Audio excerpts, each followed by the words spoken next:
Welcome to J is for Justice podcast. If live breaking news and following true crime is your thing, then please consider subscribing to my channel. And if you like what you see in my videos, please consider giving them a thumbs up.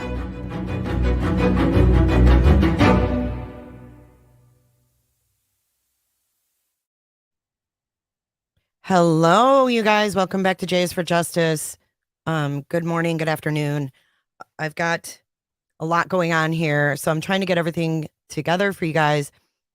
We've got Bryan in court in about 10 minutes, and from what I've been told, there are no cameras that are going to be in the courtroom, but I don't know if that's altogether true. I know that Bryan Enton and probably some other reporters are going to be tweeting, so I figured we could follow the Twitter at the very least. But I do have the arrest affidavit. I have not read any of it. I'm not going to lie. I haven't even so much as read the first line. So I'm going to be reading that, and Potato's going to be joining me in a second, and we're going to be reading that through. So just give me a couple seconds here, you guys. Welcome.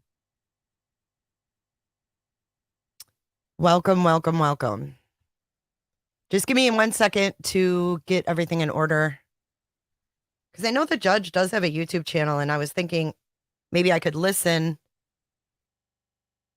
and fill you guys in, but I don't know if it's even going to be on the judge's YouTube. So, oh, they can film and okay, so it can be recorded, is what Charmed Girl is saying.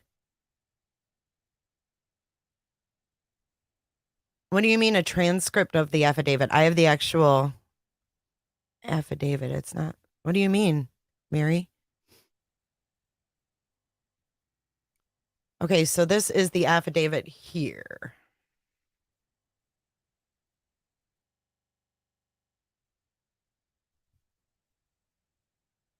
What do you mean transcript?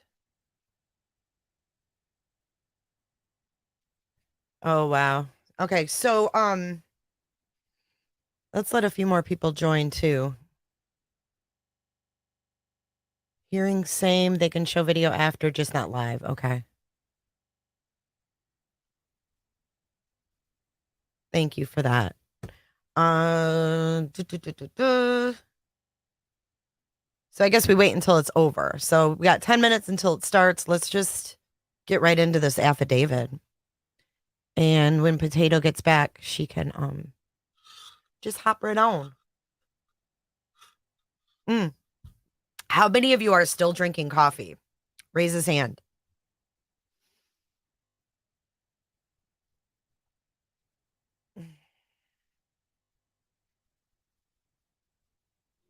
Okay, so Potato is on her way. We're going to give her just a minute to hop on so that she doesn't miss anything.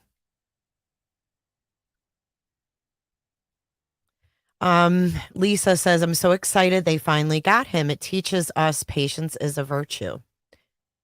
It was only 7 weeks. It really wasn't that long. You know, we just, hey, Emma, we get very impatient. Staged. Oh, God. For real. I hear the word staged. What do you mean staged? By the way, we are live on Twitter today. I have no idea if it worked, but I connected my Twitter. All right. Well, don't shake, you guys. Everyone, just take a deep breath.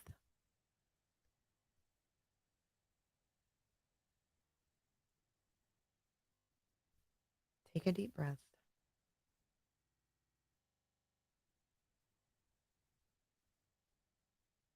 It looks like there's several warrants or several documents that were released, correct?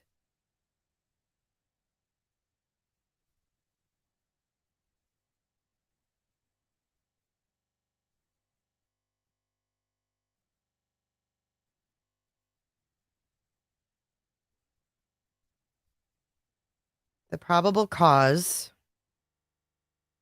the affidavit, and the arrest warrant.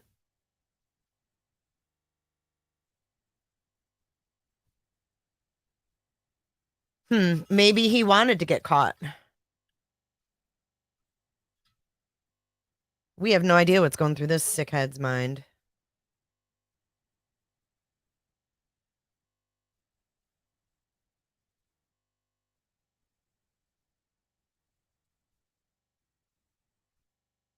Okay, the arrest warrant really isn't anything on there.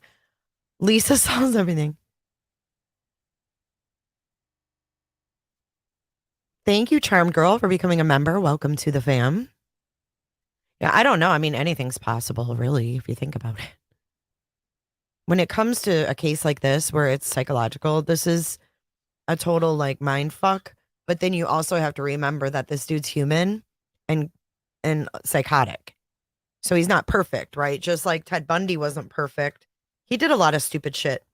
But if you look at the BTK killer that we covered extensively last night, he was getting frustrated that he wasn't getting caught. So he started getting sloppy. He started removing the bodies from the house. He started doing things that he knew not to do, but he got risky. He got risky. So that could be why. Yep, Metal Cubana, we reported that last night. Those were FBI directed traffic stops. Yep. We got confirmation on that, which is amazing. I love seeing this kind of police work.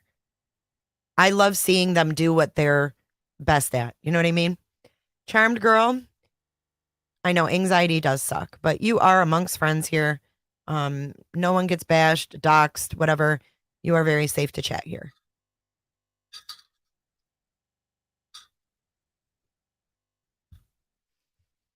I don't know. I don't know if I can go to the fact that he was groomed by some serial killer via jail. I mean, they mail's monitored, right? Like, I don't think a jail is going to allow this serial killer psychopath to write letters to a kid, grooming him to kill other people. I think that's why, jails, prisons monitor their incoming and outgoing mail to prevent things like this. I mean, they're incarcerated for a reason, right? So I don't think he's going to have like free willy-nilly unless he corresponded via this Catherine chick. But why would she do that? What would she have to gain from sneaking letters from BTK to BK? It doesn't make sense. That defies all logic to me. What's up, Potato? Hello. Sorry I'm late. Oh, you're fine. I was just getting everything together. I'm like, I can't start reading this without her, though. So I'm so glad I didn't miss any of it. I know I didn't want you to. So, all right, let's get into it, you guys. Potato is here. All right, so we can kind of switch off because it's still like I'm still waking up. So my voice is really rough. I didn't expect this to happen so fast this morning. No. Mm-mm. Okay. The below information, this is the statement of Brett Payne. The below information is provided by Brett Payne, who is a duly appointed, qualified, and acting peace officer within the county of Latah. Is it Latah? I think so. Okay. I always mispronounce. That's what I would say. Latah. State of Idaho. Brett Payne is employed by Moscow Police Department in the official capacity or position of corporal and has been a trained and qualified peace officer for approximately 4 years. Corporal Payne is being assisted by members of the Idaho State Police and agents of the FBI. On November 13th, at approximately 4 p.m., Moscow Police Department Sergeant Blaker and I responded to 1122 King Road, Moscow, Idaho, hereafter the King Road residence, to assist with scene security and processing of a crime scene associated with 4 homicides. Upon our arrival, the state police forensic team was on scene and preparing to begin processing the scene. MPD Officer Smith, one of the initial responding officers to the incident, advised he would walk me through the scene. Oh, God. Oh, God. Officer Smith and I entered the King Road residence through the bottom floor door on the north side of the building, which would be the front door, correct? Yeah. It would be the north side. Officer Smith and I then walked upstairs to the second floor. Officer Smith directed me down the hallway to the west bedroom on the second floor. That would be Xana's room where the blood was coming out the foundation, which I later learned through Xana's driver's license and other personal belongings in the room was Xana Kernodle's hereafter Kernodle room. Just before this room, there was a bathroom door on the south wall of the hallway. So as you're going down the hallway, to the left is the bathroom, straight away is the bedroom.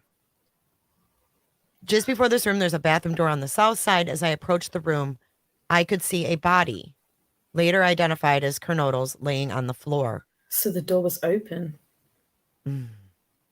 Kernodle was deceased with wounds which appeared to have been caused by an edged weapon. Also in the room was a male, later identified as Ethan Chapin, hereafter Chapin. Chapin was also deceased with wounds later determined. Autopsy report provided by... Oh, and then the autopsy is redacted. Whoa, there's a lot of redaction here, you guys. Holy.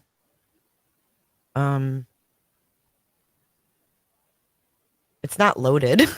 It's not loaded. Oh. Is this bogged down, this site? Hang on, let me save it.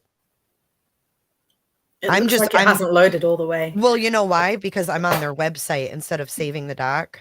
Let me save it. I was anxious. You know what I mean? Like I just opened it up from the link and I guess that site is bogged down. Do you want to check Twitter and see if anybody's tweeting? Yeah. We can kind of fill in the blanks. I'm surprised that door was open. Because it really seemed like all the doors were shut and that's why they thought there was an unconscious. But maybe they did go upstairs and saw someone lying there. Well, didn't want to go any further. Right. They were probably scared. Yeah. I mean, I can't even imagine. Like. So I heard a rumor.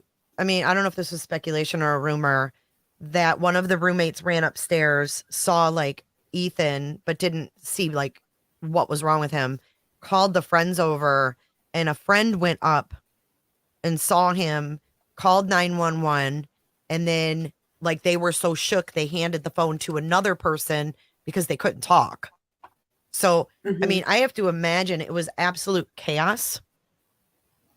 Absolute chaos if one of those kids went up there and saw the condition of Ethan. So maybe the first report was, hey, there's an unconscious person.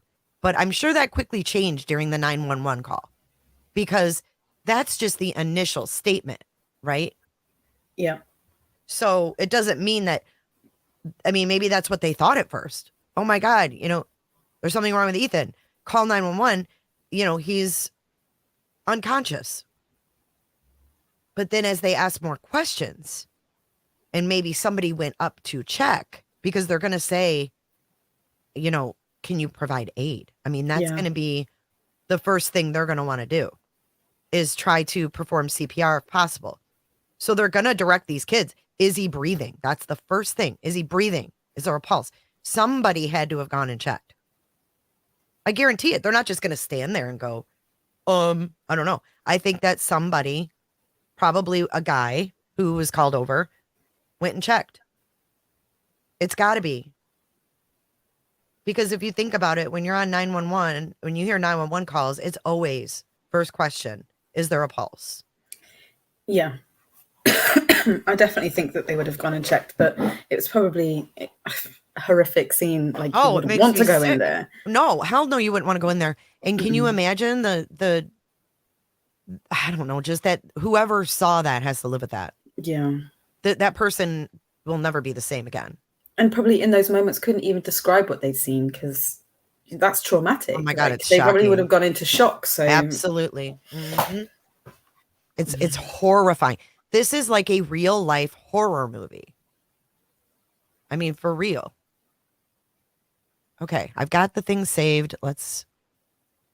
Did you see anything on Twitter or no? Nothing. I think Enton is there because I saw he's not put anything either.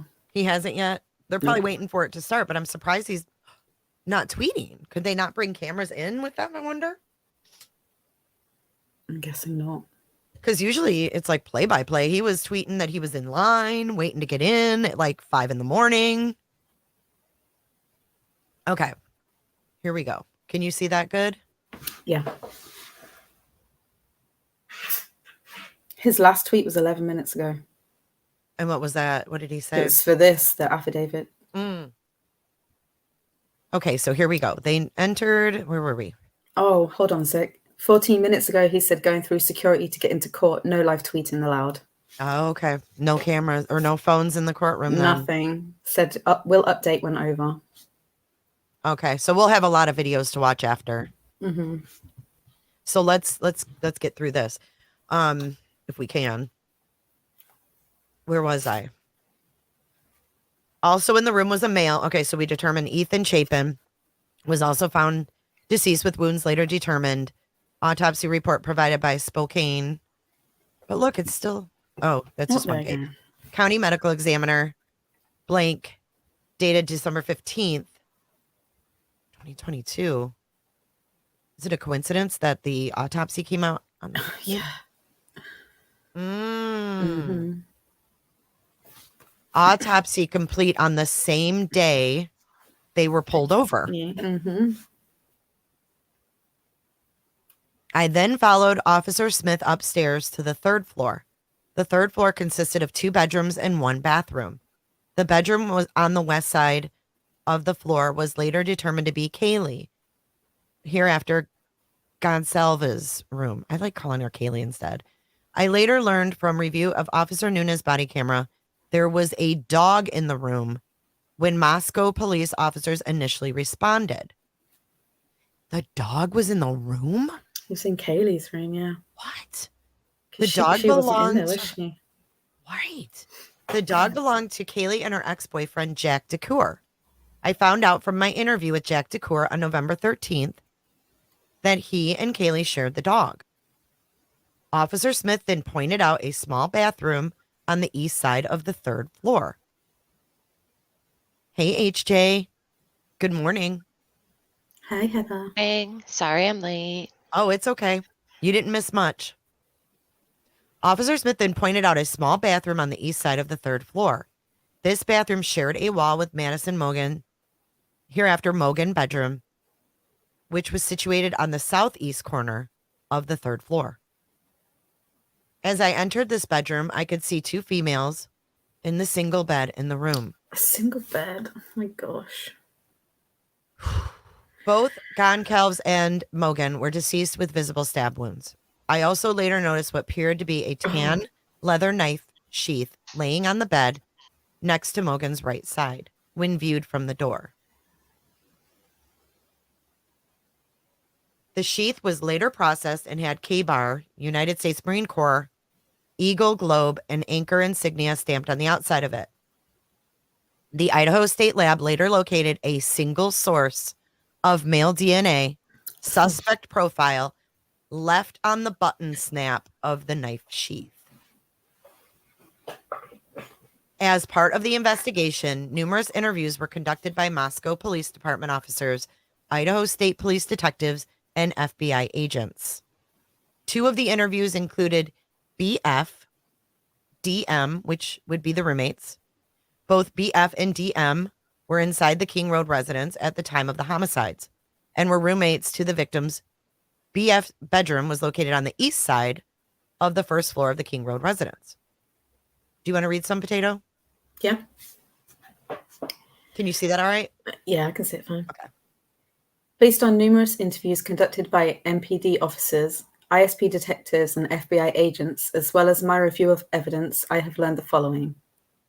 On the evening of November 12th, 2022, Chapin and Canodal are seen by BF at the Sigma Chi house on the University of Idaho campus at 735 Nez Perce Drive from approximately 9 p.m. on November 12th to 1:45 a.m. on November 13th.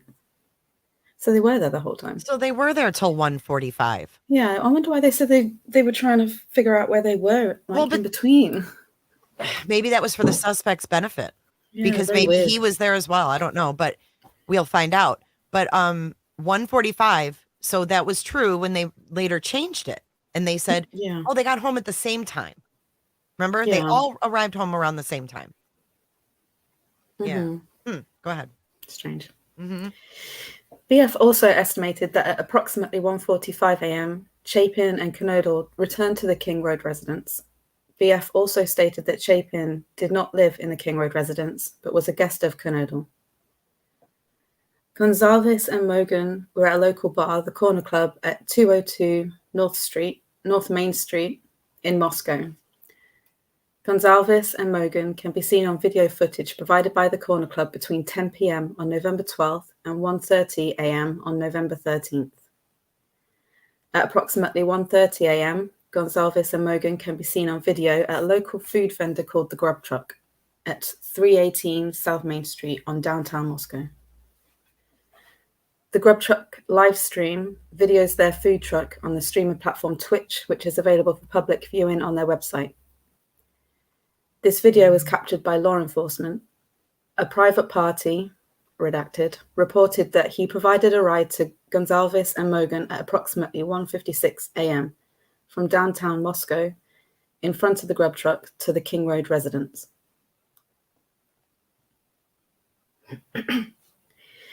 DM and BF both made statements during interviews that indicated the occupants of the King Road residence were at home by 2 a.m.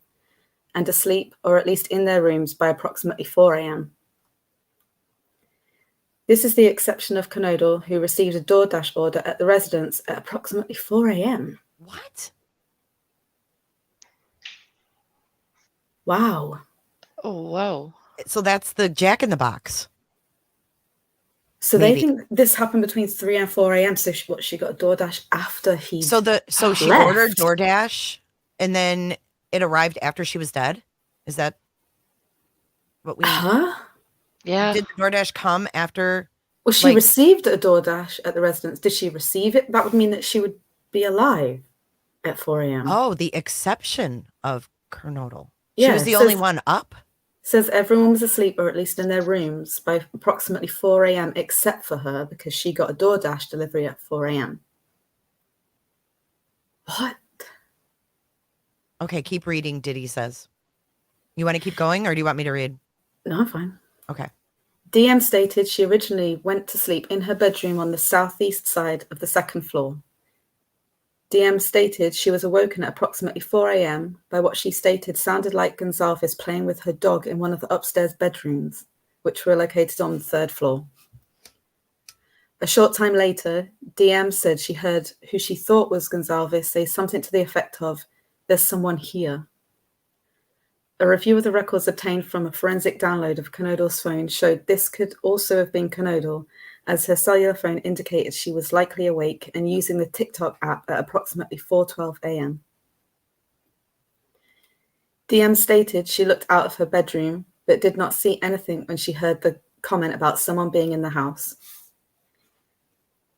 DM stated she opened her door a second time when she heard what she thought was crying coming from Knodel's room. DM then said she heard a male voice say something to the effect of, "It's okay, I'm going to help you." Oh my God. This is chilling. Yeah. This is like what we watched last night with Dennis Rader, where he's like, Yeah. I got her all situated. Yeah.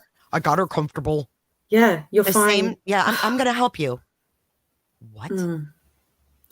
At approximately 4:17 a.m., a security camera located at 1112 King Road, a residence immediately to the northwest of 1122 King Road, picked up distorted audio of what sounded like voices or a whimper followed by a loud thud. A dog can also be heard barking numerous times starting at 4:17 a.m. The security camera is less than 50 feet from the west wall of Knodel's bedroom. Dog barking. So remember when we watched or we looked at all those pictures when the investigators were standing by the fence pointing? Would that be the direction of the security camera? 50 feet from the west wall of Xana's bedroom would be the direction they were pointing. Okay, go ahead. DM stated she opened her door for the third time after she heard the crying and saw a figure clad in black clothing and a mask that covered the person's mouth and nose walking towards her. Oh my God, this is terrifying. What? That poor girl. I know. But she didn't call 911? I know. I mean, what? This is DM crazy. Bushy eyebrows? Oh my God. Go ahead. DM described the figure as 5'10" or taller, male, not very muscular, but athletically built with bushy eyebrows. The male walked past DM as she stood in a frozen shock phase. The male walked towards the back sliding glass door. DM locked herself in her room after seeing the male. DM did not state that she recognized the male. This leads investigators to believe that the murderer left the scene. The combination of DM's statements to law enforcement, reviews of forensic downloads of records from BF and DM's phone, and video of a suspect video as described below leads investigators to believe the homicides occurred between 4 a.m. and 4:25 a.m. Wait. Reviews of forensic downloads of records from BF and DM's phone and video of a suspect video? What does that mean? I don't know. As described below. Oh, okay. We got to keep going. Oh, Billy. Sorry. Getting ahead of myself. I'm shook. Yeah. During the processing of the crime scene, investigators found a latent shoe print. They did find a print. This was located during the second processing of the crime scene by the ISP forensic team by first using a presumptive blood test and then amino black, a protein stain that detects the presence of cellular material. A Vans shoe. The detected shoe print showed a diamond-shaped pattern, similar to the pattern of a Vans-type shoe sole, just outside the door of DM's bedroom, located on the second floor. This is consistent with DM's statement regarding the suspect's path of travel. As part of the investigation, an extensive search, commonly referred to in law enforcement as a video canvass, was conducted in the area of the King Road residence. This video canvass was to obtain any footage from the early morning hours of November 13, 2022, in the area of the King Road residence and surrounding neighborhoods in an effort to locate the suspect or suspect vehicle traveling to or leaving from the King Road residence. You guys, they knew about this white car on the day of the From murders. the very beginning. And we're like, oh my God, they didn't even check the gas station lady. We need to stop doubting, I think, these investigators. Yeah. Holy smokes. And had his DNA right from the start as well. They had a lot of information that we didn't think they had. I am shook by this footprint, though, because that's how, remember we talked about April Millsap and how the killer put his shoes on her neck and left that imprint of the Air Jordans. And that was how they caught him, too, was pictures on social media of him wearing the Air Jordans as well. Yeah, because he tried to hide them, didn't he? Didn't he? He did. He'd been wearing different shoes. Well, they came to his house and they said, where were you last night? And he had some alibi and they said, what shoes were you wearing? And he gave them a pair of K-Swiss on purpose. So, yeah. Okay, they go were ahead. older pair. This video canvas resulted in a collection of numerous surveillance videos in the area from both residential and business addresses. I have reviewed numerous videos that were collected and have had conversations with the other MPD officers, ISB detectives, and FBI agents that are similarly reviewing footage that was obtained. A review of camera footage indicated that a white sedan, hereafter Suspect Vehicle 1, was observed traveling westbound in the 700 block of Indian Hills Drive in Moscow at approximately 3:26 a.m. and westbound on Steiner Avenue at Idaho State Highway 95 in Moscow at approximately 3:28 a.m. On this video, it appeared Suspect Vehicle 1 was not displaying a front license plate. A review of footage from multiple videos obtained from the King Road neighborhood showed multiple sightings of Suspect Vehicle 1 starting at 3:29 a.m. and ending at 4:20 a.m. These sightings show Suspect Vehicle 1 makes an initial 3 passes by the 1122 King Road residence and then leave via Wellenta Drive. Wellenta Drive, that's what that laptop dude said. Yep. Based off of my experience as a patrol officer, this is a residential neighborhood with a very limited number of vehicles that travel in the area during the early morning hours. Upon review of the video, there are only a few cars that enter and exit this area during this time frame. So he scoped it out. Yeah, driving past multiple times. Okay. Suspect vehicle 1 can be seen entering the area a fourth time at approximately 4:04 a.m. It can be seen driving eastbound on King Road, stopping and turning around in front of 500 Queen Road, 52, and then driving back westbound on King Road. Google Fingers is looking. Yeah, I can hear. Oh, yeah. Read these addresses slow so I can type them out. When suspect vehicle 1 is in front of the King Road residence, it appeared to unsuccessfully attempt to park or turn around in the road. The vehicle then continued to the intersection of Queen Road and King Road, where it can be seen completing a 3-point turn and then driving eastbound again down Queen Road. Suspect vehicle 1 is next seen departing the area of the King Road residence at approximately 4:20 a.m. at a high rate of speed. Suspect vehicle 1 is next observed traveling southbound on Walenta Drive.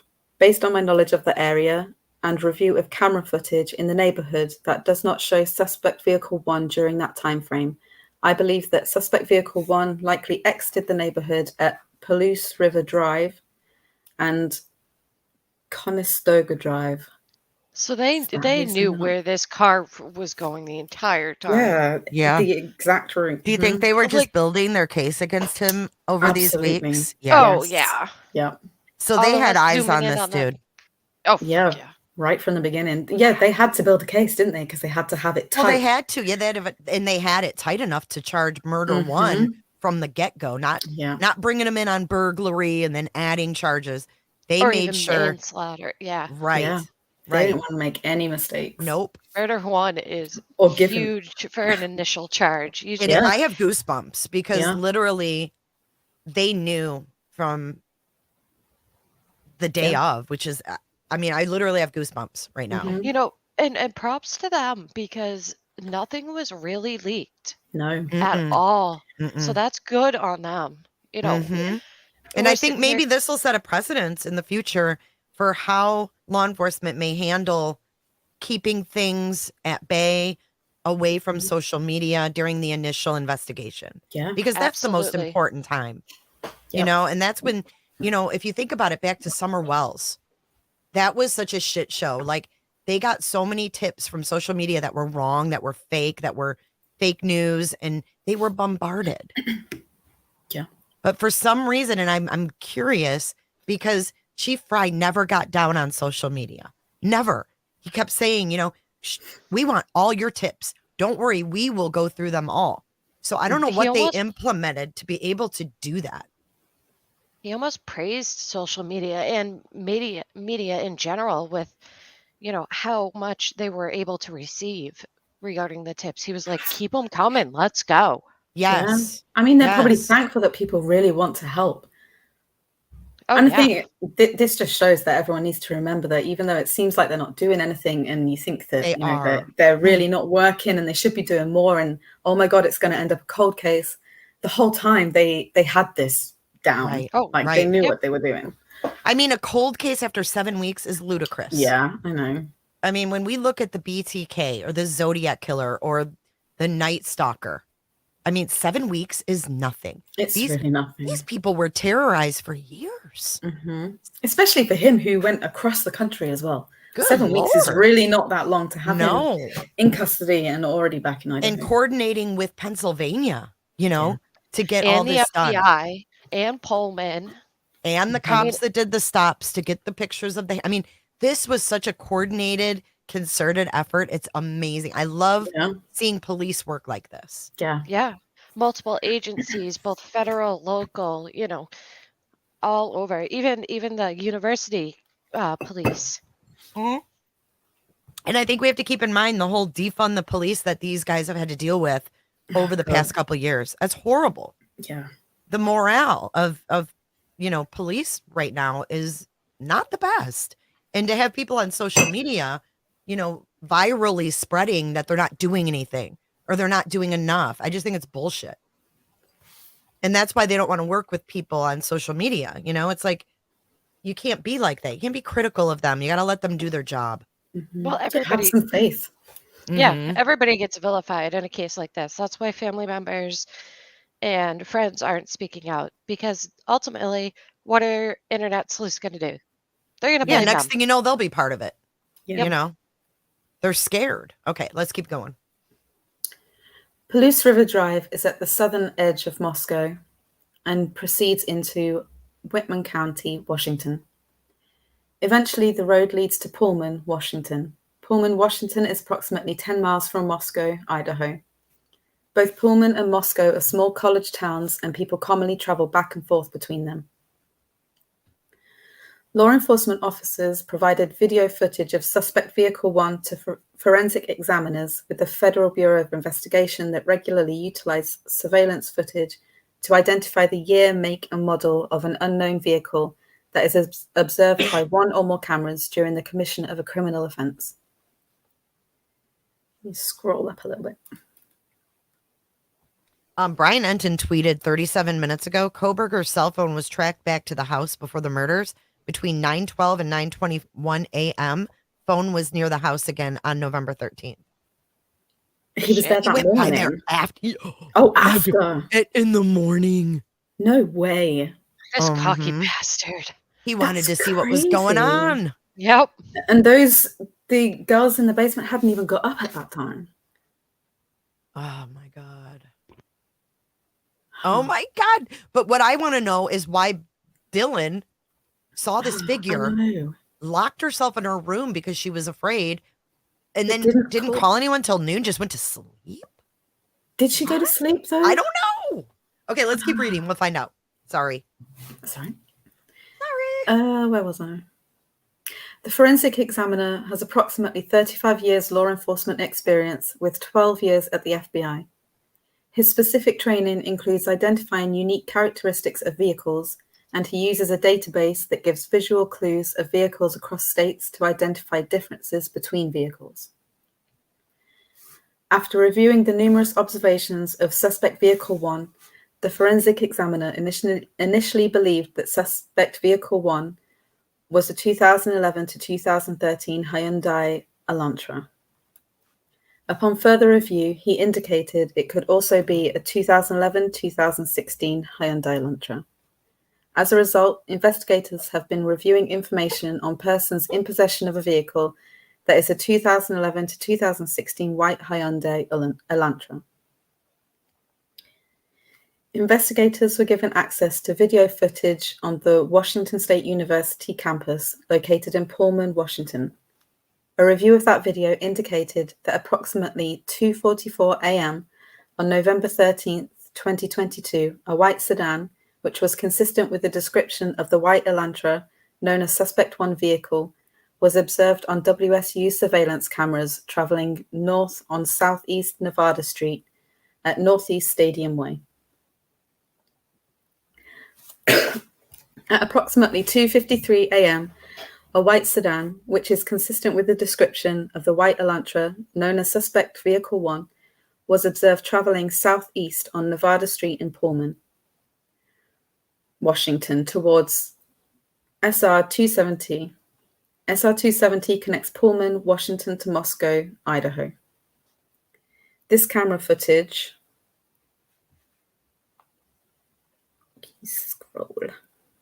from Pullman, Washington was provided to the same FBI forensic examiner. The forensic examiner identified the vehicle observed in Pullman, Washington as being a 2014 to 2016 Hyundai Elantra. At approximately 5:25 a.m., a white sedan, which was consistent with the description of suspect vehicle 1, was observed on 5 cameras in Pullman, Washington, and on WSU campus cameras. The first camera that recorded the white sedan was located at 1300 Johnson Road in Pullman. The white sedan was observed traveling northbound on Johnson Road. Johnson Road leads directly back to West Palouse River Drive in Moscow, which intersects with Conestoga Drive. The white sedan was then observed turning north on Bishop Boulevard and northwest on SR 270. At approximately 5:27 a.m., the white Elantra was observed on cameras traveling northbound on Stadium Way at Nevada Street, Stadium Way at Grimes Way, Stadium Drive at Wilson Road, and Stadium Way at Cougar Way. And then we have a map that we can't read. Yeah, it's but really this is the dark. depiction showing Moscow and Pullman. But we've seen that a million times. We've seen how close they are. Thank you for your super sticker, world-class Satanist.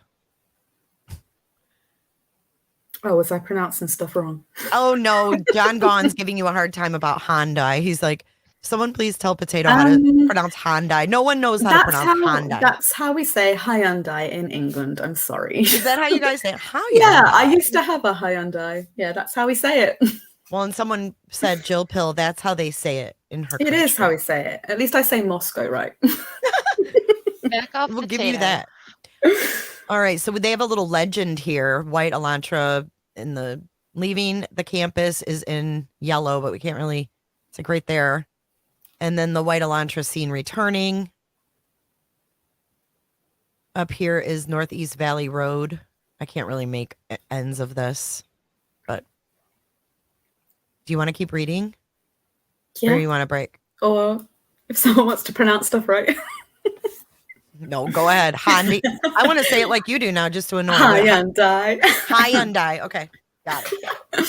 On November 25th, 2022, MPD asked area law enforcement agencies to be on the lookout for a white Hyundai Elantras in the area. On November 29, 2022, at approximately 12:28 a.m., Washington State University police officer Daniel Tiengo queried white Elantras registered at WSU. As a result of that query, he located a 2015 white Elantra with a Pennsylvania license plate, LFZ 8649. This vehicle was registered to Bryan Kohberger, hereafter Kohberger, residing at 1630 Northeast Valley Road, apartment 201, Pullman, Washington. 1630 Northeast Valley Road is approximately 3/4 of a mile from the intersection of Stadium Way and Cougar Way. That same day at approximately 12:58 a.m., WSU officer Curtis Whitman was looking for white Hyundai Elantras and located a 2015 white Hyundai Elantra at 1630 Northeast Valley Road in Pullman in the parking lot. 1630 Northeast Valley Road is an apartment complex that houses WSU students. Officer Whitman also ran the car and it returned to Kohberger with a Washington tag. I reviewed Kohberger's Washington State driver license information and photograph. Can you scroll? Everybody's enjoying you reading, by the way, including myself. Potato is the best at reading. I could listen to her all know. night. That's what everybody's saying. Good call on Potato reading. Well, thank you. This license indicates that Kohberger is a white male with a height of 6 foot and weighs 185 pounds. Really? Wow. I didn't think he weighed that much. Yeah, I guess he's kind of tall though. Additionally, the photograph of Kohberger shows that he has bushy eyebrows. Kohberger's physical description is consistent with the description of the male DM saw inside the King Road residence on November 13th.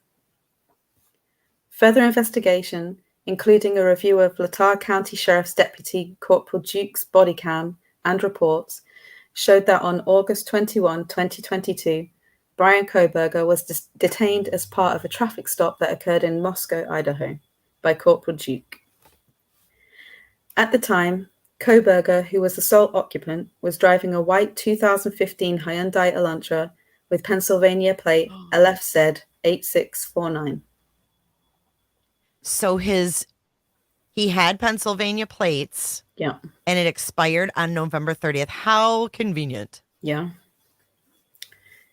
During the stop, which was recorded via a law enforcement body camera, Kohberger provided his phone number as redacted, hereafter the 8458 phone, as his cellular telephone number. Investigators conducted electronic database queries and learned that the 8458 phone is a number issued by AT&T. On October 14, 2022, Bryan Kohberger was detained as part of a traffic stop by a WSU police officer. Upon review of that body cam and report of the stop, Kohberger was the sole occupant and was driving a white 2015 Hyundai Elantra with Pennsylvania plate LFZ 8649. I love how you say Zed. Z. LFZ. On November 18, 2022, according to Washington State Licensing, Kohberger registered the 2015 white Elantra with Washington and later received Washington plate CFB 8708. Prior to this time, the 2015 white Elantra was registered in Pennsylvania, which does not require a front license plate to be displayed. This was learned through communications with a Pennsylvania officer who is currently certified in the state of Pennsylvania.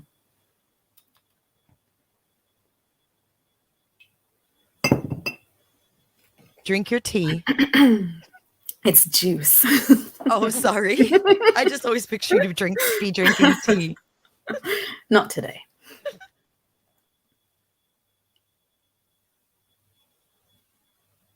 Hello. Hello. Are you done? You to scroll. Oh, where are we? At the bottom of page 10. Oh, I thought we were at the license plate. I'm sorry. Based on my own experience and communication with Washington law enforcement, I know that Idaho and Washington require front and back license plates to be displayed. Investigators believe that Kohberger is still driving the 2015 white Elantra because his vehicle was captured on December 13th, 2022, by a license plate reader in Loma, Colorado. Information provided by a query to a database. Oh, okay. So this is when they were following him from How on far his is drive. Colorado from Idaho? How long would it take to get there? Google figures. Can you look that up? I sure can. Ask and you shall receive. We make such a good team. It is. I'm just wondering if they would have left on the 13th. Loma? Jacob Michael goes, I was hoping to hear this read in a Michigan accent, LOL, but she's doing a great job. You just have a plethora of accents here. You never know what you're going to get. It's Oh like my a lucky gosh. dip. That's a 14-hour and 20-minute drive. Oh, what? Ooh. Yeah. But it doesn't say, oh, Does it say a it time? doesn't say what time. Mm-mm. But it says here, if you go down, Indiana was 2:26 p.m. And, oh no, never mind. Keep going. Maybe it'll come together. Kohberger's Elantra was then queried on December 15th, 2022 by law enforcement in Hancock County, Indiana. On December 16th, 2022, at approximately 2:26 p.m., surveillance video showed Kohberger's Elantra in Albrightsville, Pennsylvania. The sole occupant of the vehicle was a white male whose description was consistent with Kohberger. Kohberger has family in Albrightsville, Pennsylvania, learned through a TLO search and locate tool database query. Based on information Wait, provided... let me stop you for a second. How come none of this mentions him having a passenger when he was seen in Loma, Colorado, or Hancock County? I was just thinking that. Yeah. Why'd they leave that completely out? Because it just mentions he's the sole occupant on December 16th in Pennsylvania, but it doesn't say he's the sole occupant here. Why? Okay. That's a good Sorry. point. Just notice. Yeah. Based on information provided on the WSU website, Kohberger is currently a PhD student in criminology at Washington State University. Pursuant to records provided by a member of the interview panel for Pullman Police Department, we learned that Kohberger's past education included undergraduate degrees in psychology and cloud-based forensics. These records also showed Kohberger wrote an essay when he applied for an internship with the Pullman Police Department in fall of 2022. Oh my God. Oh, wow. Kohberger wrote Wow. in his essay he had an interest in assisting rural law enforcement agencies with how to better collect and analyze technological data in public safety operations. Kohberger also posted a Reddit survey, which can be found by an open source internet search. The survey asked for participants to provide information to understand how emotions and psychological traits influence decision-making when committing a crime. As part of this investigation, law enforcement obtained search warrants to determine cellular devices that utilize cellular towers in close proximity to the King Road residence on November 13, 2022, between 3 a.m. and 5 a.m. After determining that Kohberger was associated to both the 2015 white Elantra and the 8458 phone, investigators reviewed these search warrant returns. A query of the 8458 phone in these returns did not show the 8458 phone utilizing cellular tower resources in close proximity to the King Road residence between 3 a.m. and 5 a.m.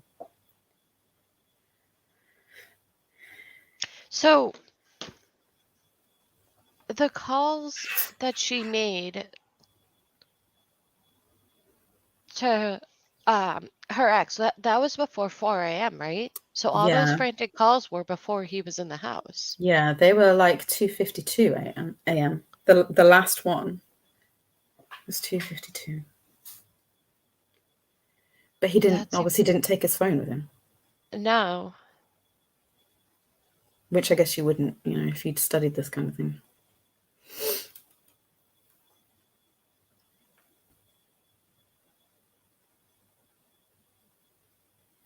Jay, you're muted if you're talking. I'm sorry. I was saying, I know you probably see my pointer moving around 'cause Yeah, I'm I did. talking. Robin just said, if he's so good at forensics, why did he bring his phone with him? But it looks like he He didn't. didn't. Mm-mm. Mm-mm. It says it did not show the phone utilizing these towers. So he did not. Mm-mm. Based on my training, experience, and conversations with law enforcement officers that specialize in the utilization of cellular telephone records as part of investigations, individuals can either leave their cellular telephone at a different location before committing a crime or turn their cellular phone off prior to going to the location to commit a crime. This is done by subjects in an effort to avoid alerting law enforcement that a cellular device associated with them was in a particular area where a crime was committed. I also know that on numerous occasions, subjects will surveil an area where they intend to commit a crime prior to the date of the crime. Depending on the circumstances, this could be done a few days before or several months prior to the commission of a crime.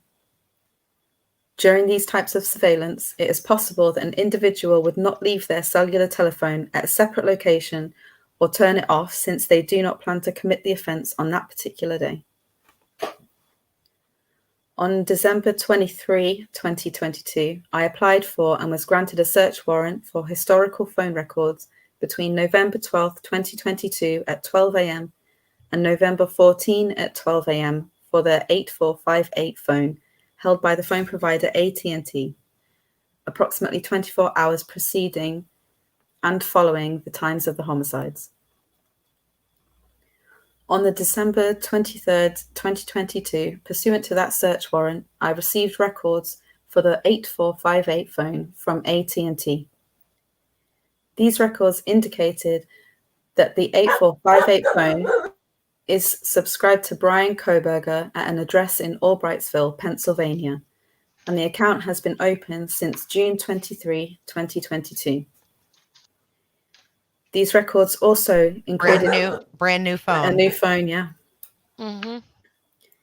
These records also included historical cell site location information for the 8458 phone. After receiving this information, I consulted with an FBI special agent that is certified as a member of the Cellular Analysis Survey Team. Members of CAST are certified with the FBI to provide expert testimony in the field of historical CSLI and are required to pass extensive training that includes both written and practical examinations prior to be certified with CAST, as well as the completion of yearly certification requirements. Additionally, the FBI CAST SA that I consulted with has over 15 years of federal law enforcement experience, which includes 6 years with the FBI. From information provided by CAST, I was able to determine estimated locations for the 8458 phone from November 12, 2022 to November 13, 2022, the time period authorized by the court. On November 13, 2022, at approximately 2:42 a.m., the 8458 phone was utilizing cellular resources that provide coverage to 1630 Northeast Valley Road, apartment G201, Pullman, Washington. Hereafter, the Kohberger residence.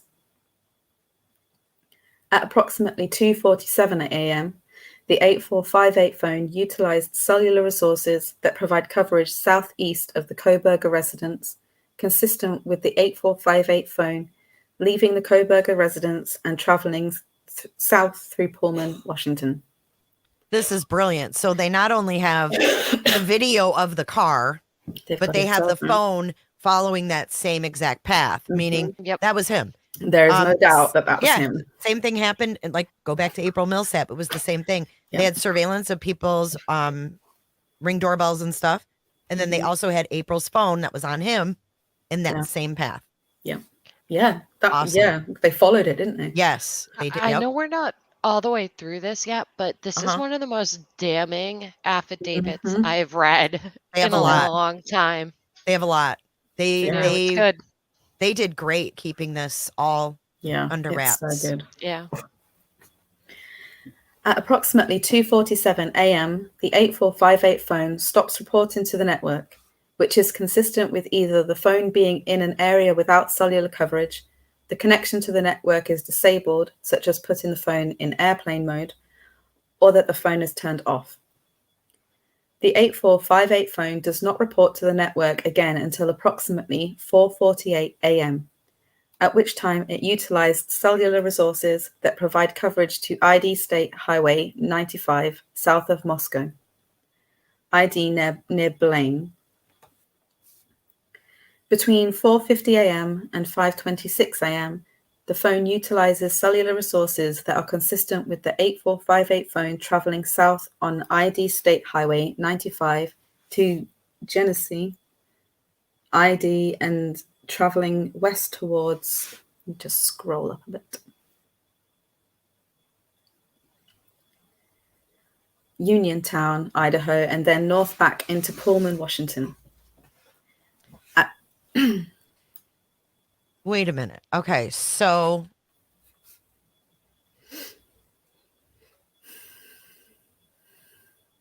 near Blaine, Idaho, at 4:50 to 5:26, he's on Idaho State Highway 95 to Genesee, Idaho.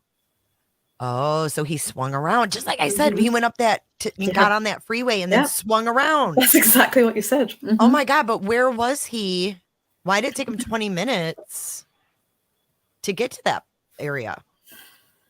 Or look, 4:50 to 5. He went and he did something else. Okay, let's keep going. Sorry. I bet the knife is down there somewhere. I wonder if he shit his britches when he figured out he didn't have that sheath. Yeah. Oh, he must have. Yes. Interesting. Just like that cop said, interesting. At approximately 5:30 a.m., The 8458 phone is utilizing resources that provide coverage to Pullman, Washington, and consistent with the phone traveling back to the Kohberger residence. The 8458 phone's movements are consistent with the movements of the white Elantra that is observed traveling north on Stadium Drive at approximately 5:27 a.m.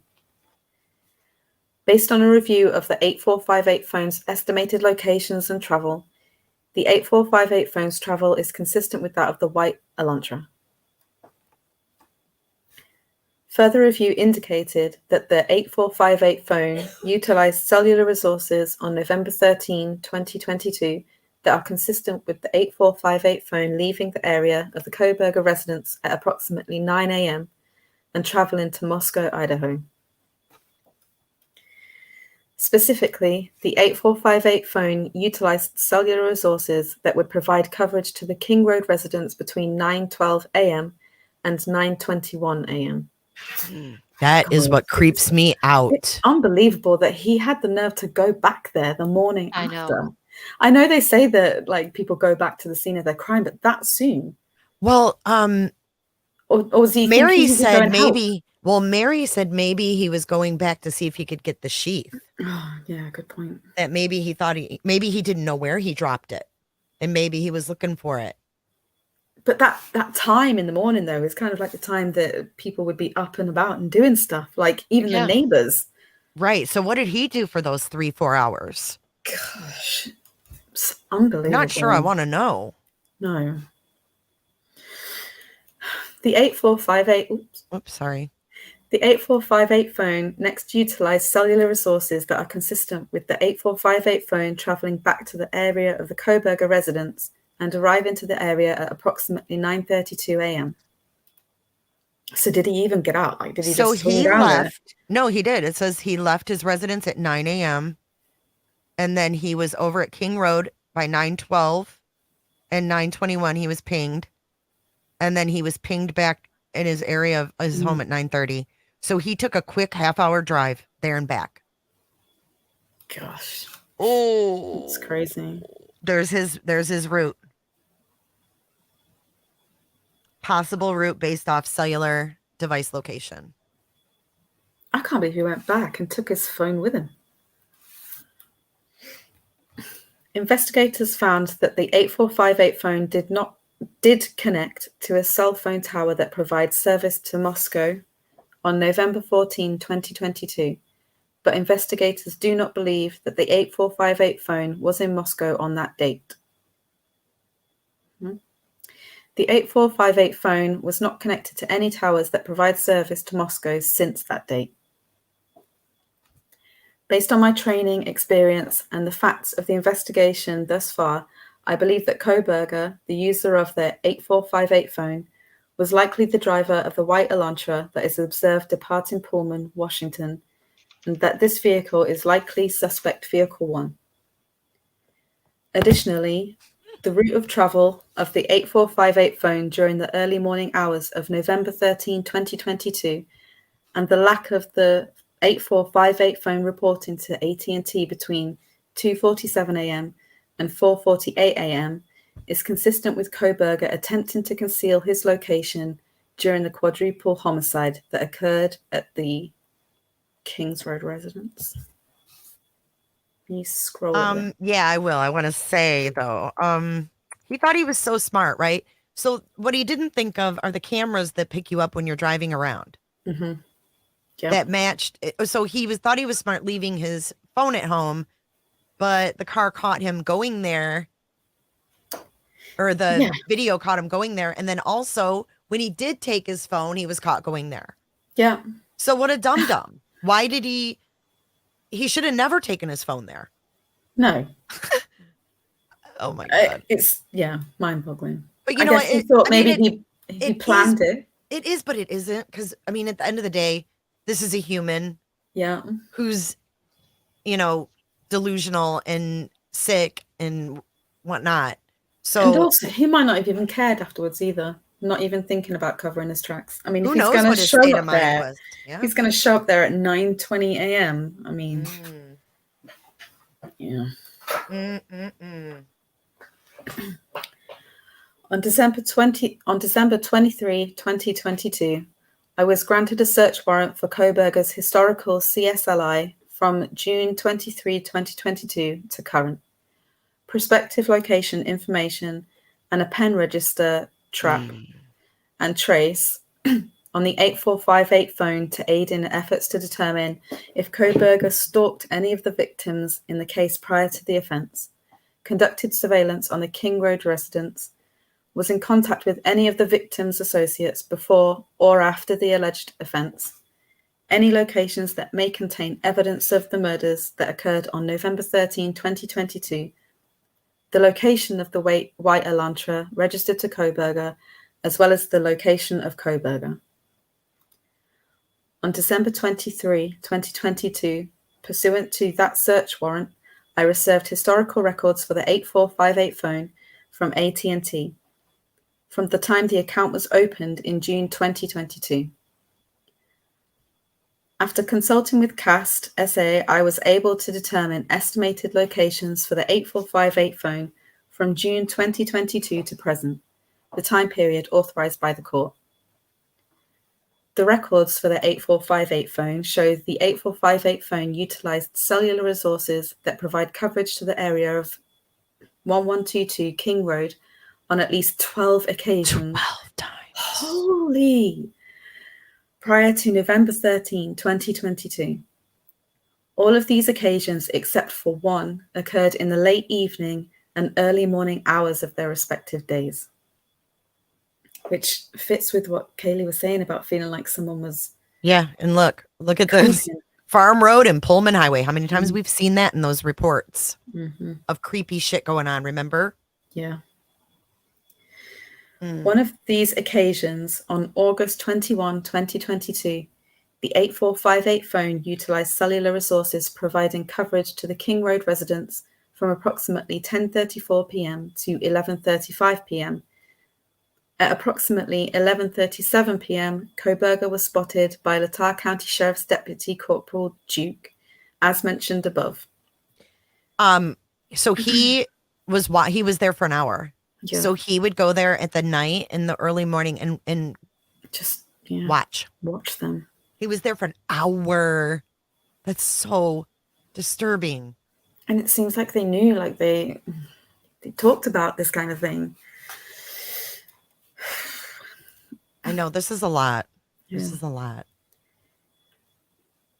Further analysis of the cellular data provided showed the 8458 phone utilized cellular resources on November 13, 2022, consistent with the phone traveling from Pullman, Washington to Lewiston, Idaho via U.S. Highway 195. At approximately 12:36 p.m., the 8458 phone utilized cellular resources that would provide coverage to Kate's Cup of Coffee stand, located at 810 Port Drive, Clarkston, Washington. Okay, so let's go back. So November 13th, the day of the murders, at 12:30. So he drove by the house at 9, and then at 12:30, he was at Kate's Cup of Joe coffee stand in Clarkston, Washington. Yeah. Okay, go ahead. Surveillance footage from the U.S. chef store located at 820 Port Drive, Clarkston, Washington, and adjacent to Kate's Cup of Joe showed a white Elantra consistent with suspect vehicle 1 drive past Kate's Cup of Joe at a time consistent with the cellular data from the 8458 phone. At approximately 12:46 p.m., the 8458 phone then utilized cellular data in the area of the Albertson grocery store at 400 Bridge Street in Clarkston, Washington. Surveillance footage obtained from the Albertson showed Kohberger exit the white Elantra consistent with suspect vehicle 1 at approximately 12:49 p.m. Interior surveillance cameras showed Kohberger walk through the store, purchase unknown items at the checkout, and leave at approximately 1:04 p.m. Kohberger's possible path of travel is depicted below. He wasn't he wasn't hiding himself away, was he? How far is that from his house, though? Clarkston, Washington. How far is that from Pullman? Did he go out of the area? Because it says unknown items. Did he buy something to clean up, like bleach? Some shit? It's 45 minutes away. It's Yeah, he went out of Dodge to go to wow. this store. Mm-hmm. Well, I mean, yeah. And then he's in Johnson, Idaho at 5:30. Okay, let's keep going. Do you want to break, Potato? I'm fine, unless someone Okay. else wants to read. No, you go right ahead. I'm gonna go grab a cup of coffee really quick. I'm listening. Okay. I'm just gonna go. My creamer just got here, and I need a new cup of coffee. Additional analysis of records for the 8458 phone indicated that between approximately 5:32 p.m. and 5:36 p.m., the 8458 phone utilized cellular resources that provide coverage to Johnson, Idaho. The 8458 phone then stops reporting to the network from approximately 5:36 p.m. to 8:30 p.m. That is consistent with the 8458 phone being in the area that the 8458 phone traveled in the hours immediately following the suspected time of the homicides occurred. On December 27, 2022, Pennsylvania agents recovered the trash from the Kohberger family residence located at Albrightsville, Pennsylvania. That evidence was sent to the Idaho State Lab for testing. On December 28, 2022, the Idaho State Lab reported that a DNA profile obtained from the trash and the DNA profile obtained from the sheath identified a male as not being excluded as the biological father of suspect profile. So they took his DNA from the trash. From his trash. Mm-hmm. At least 99.9998% of the male population would be expected to be excluded from the possibility of being the suspect's biological father. Based on the above information, I am requesting an arrest warrant be issued for Bryan C. Kohberger, date of birth 11/21/1994, for burglary at 1122 King Street in Moscow, Idaho, and 4 counts of murder in the first degree for the murders of Madison Mogan, Kaylee Gonzalez, Xana Kernodle, and Ethan Chapin. I'm back. Hi. So that's the end of it. That's it. Yeah. He's done. It's interesting how he said that he's eager to get back to exonerate himself. Well, I think he said wanted that before this. knowing. But he said that before knowing what was in this. Yeah. That's why they said he was. I know, knowing what he where did. he'd been and leaving his, like, he obviously didn't have his sheath anymore, unless he thought it wasn't in the house. I don't know, but geez, that's a lot. Wait, what is this? Wait. On December 27th, Pennsylvania agents recovered the trash from the Kohberger residence. On December 28th, 2022, identified a male as not being excluded as the biological father of suspect profile. What? At least 99% of the male population would be expected to be excluded from the possibility of being the suspect's biological father. What does the biological father have to do with this? That's how they got his DNA. Yeah. They tested his DNA against his dad's. Yeah. From the Why sheet would that they need to found. get his dad's DNA? Because he would. They didn't. That's how. Yeah, they didn't have his, so they can identify him from his dad's. But why can't they get his if they can get his dad's? I guess. Well, they he didn't wasn't. find his stuff in the trash. Yeah. Because they got it from his trash. Oh, I see. To confirm the link from the sheath. Yeah. Yep.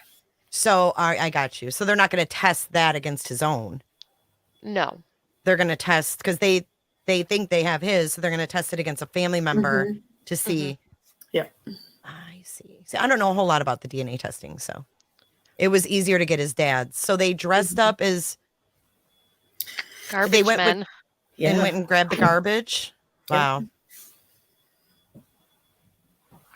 This is like Okay. something it's you'd crazy. see on CSI. It really is. It's like textbook crime, you know. I'm shook. So he went there 12 times. at least Oh my God. 13 or 12 times. He was watching, but what they don't reveal is how he came to find them. So that link is still not there. I wonder if Ethan was the link, because there wasn't a lot about him in this. I mean, a lot was redacted about Ethan. But apparently there is a link between Kaylee and him, isn't there? That's what the family said. So I'm wondering if they had met at some point and then he'd started stalking her, because those stalking stories were all from Kaylee as well. And I know that they did talk about, because they said that they're like, she didn't have a stalker and stuff, but there were instances where she thought that she was being followed, but then thought it was nothing. And that's what happens. Like, you get a weird feeling. Well, yeah, and you don't want to like, and you don't want to like say, oh my gosh, you know, you don't want to definitively say something, but yeah. And then nothing happens. So you just kind of brush it off and forget about it. I'm just really, really curious, like how often she saw him and where. Well, there was that Mad Greek. She would eat there, and Maddie was a server. And it's a vegan restaurant, so he could have.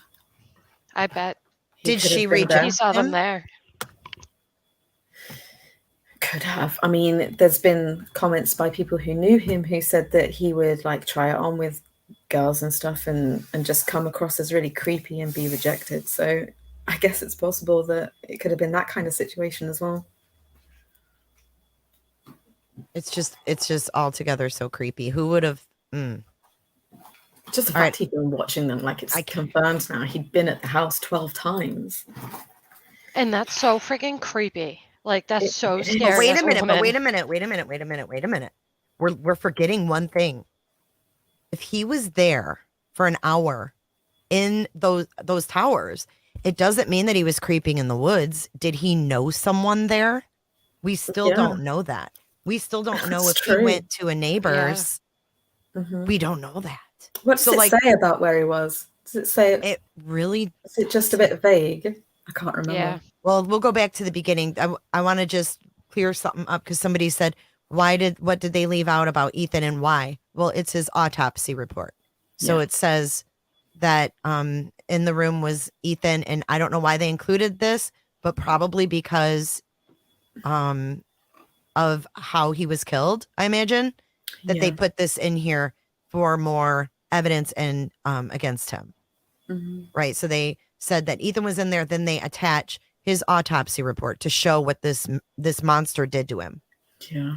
And then it ends off and then by sharp force injuries. But this page is the detail of what happened to Ethan, I'm sure. But let's go to the very beginning and see where we started here. I'll be back in a minute. Okay. Thank you for reading all that, by the way. That's okay. I find that I can absorb more when I'm hearing it instead of reading it myself. Yeah, I agree. So this is more on what Tato's saying. Oh, me too. But it doesn't say what door he went in. But okay, so what we learned from this is that Ethan and Xana were at the Sigma Chi house from 9 to 1:45 on November 13th. And that they returned home to King Road. And then, of course, they get home at 1:56. And then here we have the roommates. They're confirming that the occupants were home by 2 a.m. because they must have heard them. And then asleep or in their rooms by 4. See, so this happened between 4 and 4:25. They changed, or they updated the timeline. I think they always knew what time it happened, but they gave us the wrong time to throw him off. Yeah. All of this, just like I said, it was like everything they released was for his benefit. And we had been saying that since the beginning. I think, Jay, you were the first one. Like, you came right out and you said, you're like, they're not releasing stuff because they're trying to. Right. I mean, we've been saying that all along, because they don't, like, if you think about it, if they're keeping everything close to the vest, they don't owe the public anything. Like, now we're cut off. Like, we're not getting any updates. So it wasn't for us. They don't give a damn if we're updated, if we know what's going on. They owe us nothing, really, in an investigation like that, an active investigation. So the fact that they were giving these updates and putting out like these little breadcrumbs, they knew the killer was watching for every update to see what they were going to say next. So that's why I was like, everything they're putting out, they know he's watching. So Well, this is yeah, all because for his benefit. they knew he went back to the house. But see, he should know that. If he's such a fucking expert, he should know that, but he doesn't. You know why? Because he never really worked in law enforcement. He was a No, wannabe. He was a and he also wannabe. just assumed that he was smarter than everybody else and would get away with it. It's that cockiness factor. Mm-hmm. Got the best of him, Here's two. didn't I it? sent 2 pictures of him from court today. Oh, Lord. So I'm Okay. hearing you could Actually, hear his voice. Can you find the video if it's not Law and Crime or Court TV? Well, I can probably all I play can Court find is TV. all I can find is law and crime. But Does let Court me. TV have it? I don't know. I'll look again. Ew. Why is he smiling at the I blonde don't lady? know. That's his attorney. He, ew. What does he think he's going to charm her? I am going to puke. You guys look at this.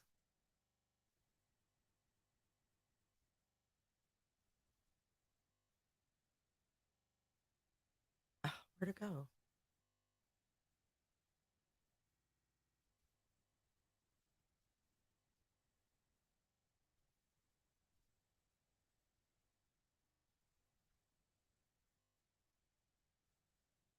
Oh, that face. The way he's looking at her, like, no, I just know. no. Mm-mm. Just no. I couldn't be her. I couldn't do it. No. I couldn't do it. I mean, he's almost looking at her like she's dessert, for fuck's sake. That is really beyond creepy. I don't like that. I'd be like, Look at him. Like, ugh, like yes, I snake. will, Haley. I know. I know.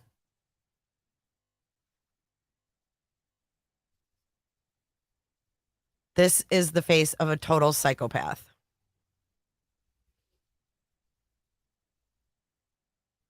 He does look a Right. lot like Bundy. I have one more. Oops, from the side.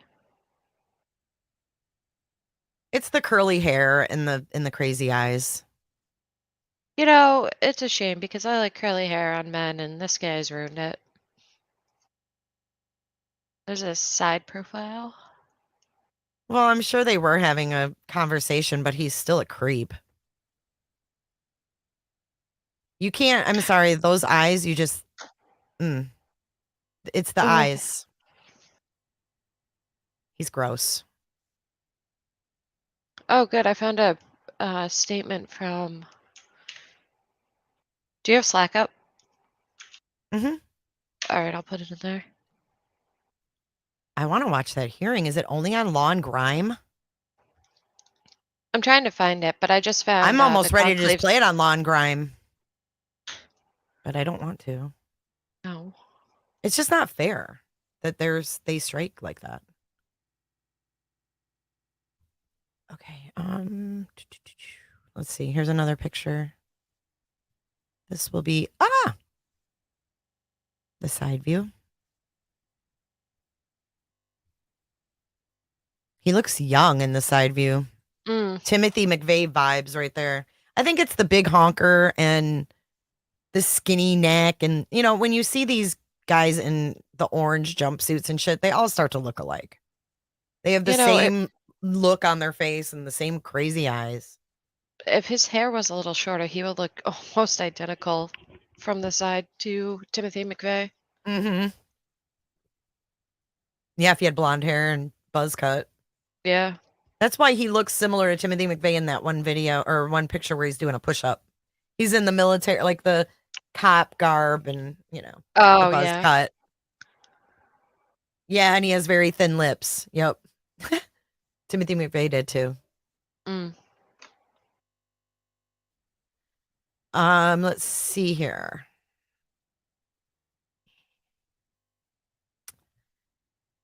Bryan.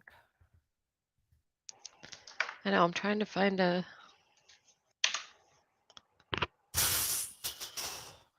Oh, let's see. Yeah, we're going to watch it.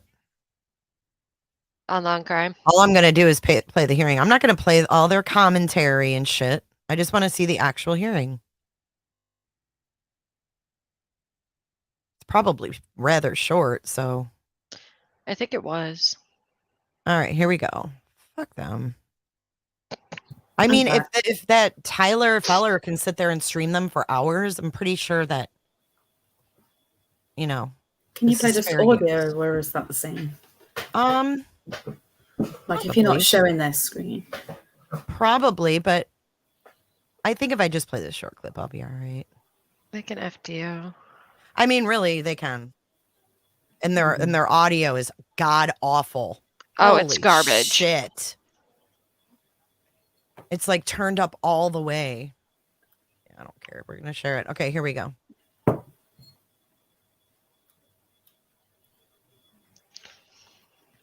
Jay, it's muted. There's no sound. Huh? There's no sound. There's no sound.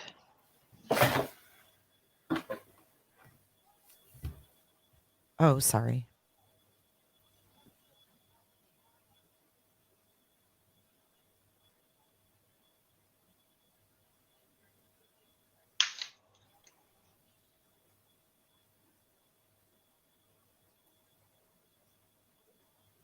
Ooh, see him walk in. Can you guys hear it No. now? No, we can't see Can't it. We hear What are you or talking see it. about? We can't What can see you it or see? hear it. Just the judge. The judge. She's Oh, paused. I'm on the wrong. Oh, I'm playing the wrong. Would you like Sorry. to represent yourself? Hire a lawyer.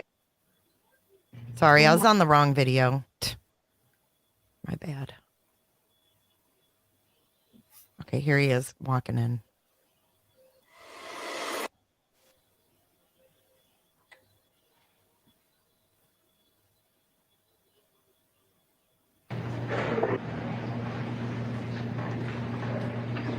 Oh, we took care of it. You get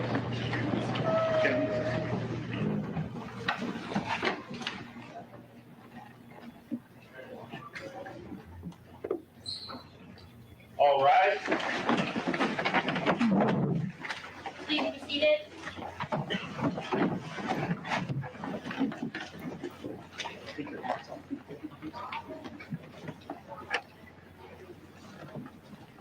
We are on the record in the Second Judicial District, Latah County.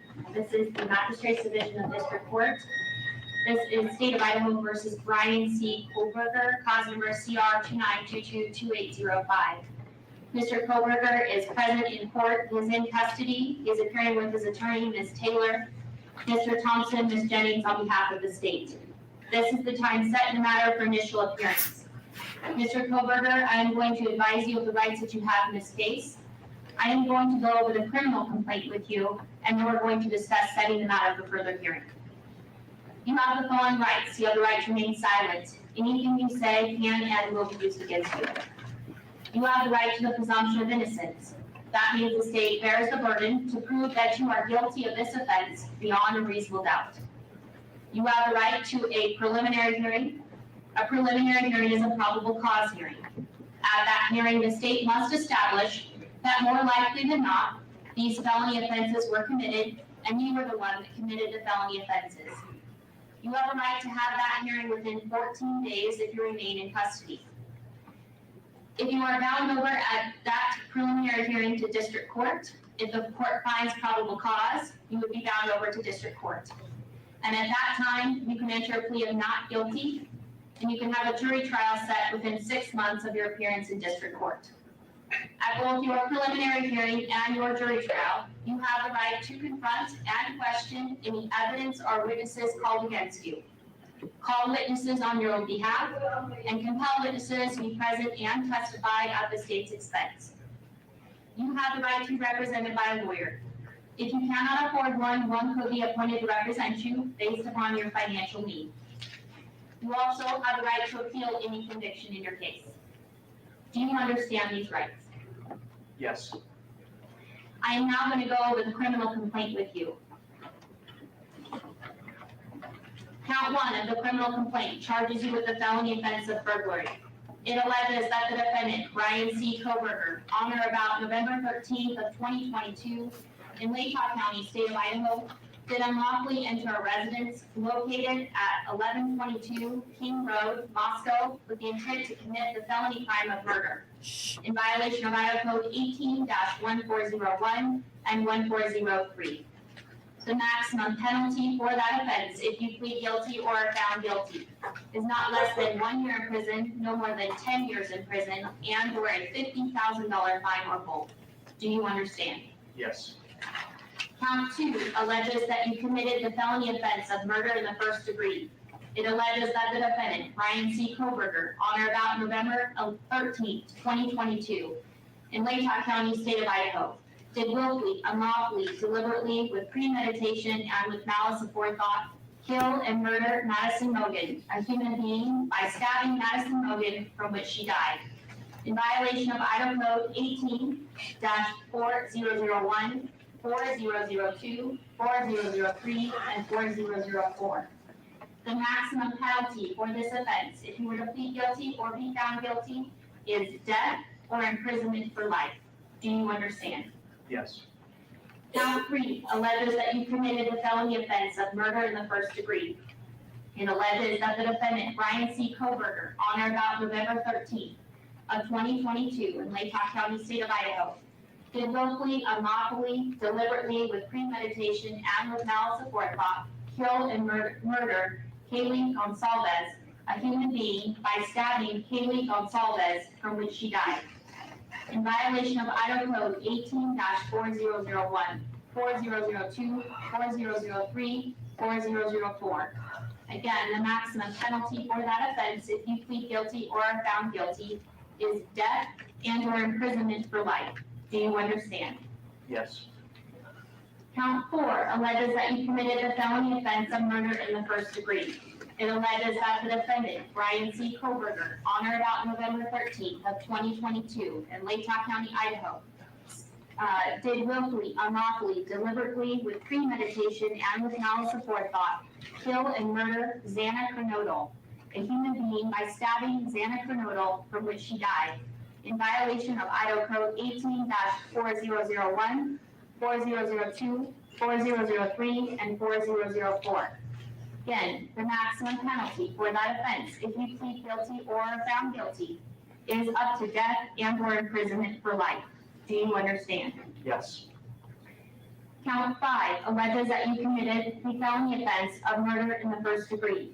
It alleges that the defendant, Bryan C. Kohberger, on or about November 13th of 2022, in Latah County, state of Idaho, did willfully, unlawfully, deliberately, with premeditation, and with malice aforethought, kill and murder Ethan Chapin, a human being, by stabbing Ethan Chapin, from which he died, in violation of Idaho Codes 18-4001, 4002, 4003, and 4004.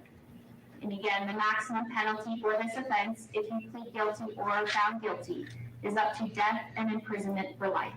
Do you understand? Yes. And Mr. Kohberger, would you like to represent yourself, hire a lawyer, or see if you qualify for court-appointed counsel? I have court-appointed counsel. Court has reviewed your application for attorney at public expense. I do find that you are indigent and do qualify for court-appointed counsel. I will appoint Ms. Taylor to represent you in this case. Ms. Taylor, have you had an opportunity to speak with Mr. Kohberger about speedy preliminary hearing and setting this matter? Your Honor, I have, we would ask the court to set the status hearing in a week or two to make a final determination. Okay. And Mr. Thompson, Ms. Jennings, are you in agreement with that? What sounds to say, Your Honor? Did you see him shaking his head in agreement with his lawyer? Mm-hmm. Like he's going to be fully a part of his defense. It's the feeling I get.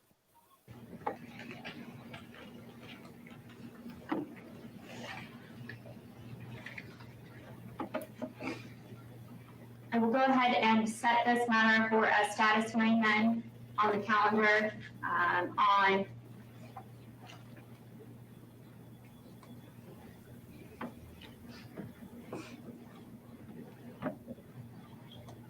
January 12th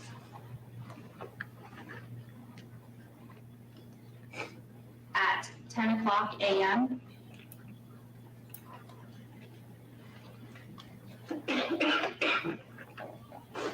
We will make sure notice is sent, and then, Ms. Taylor, do you wish to argue bail at this time?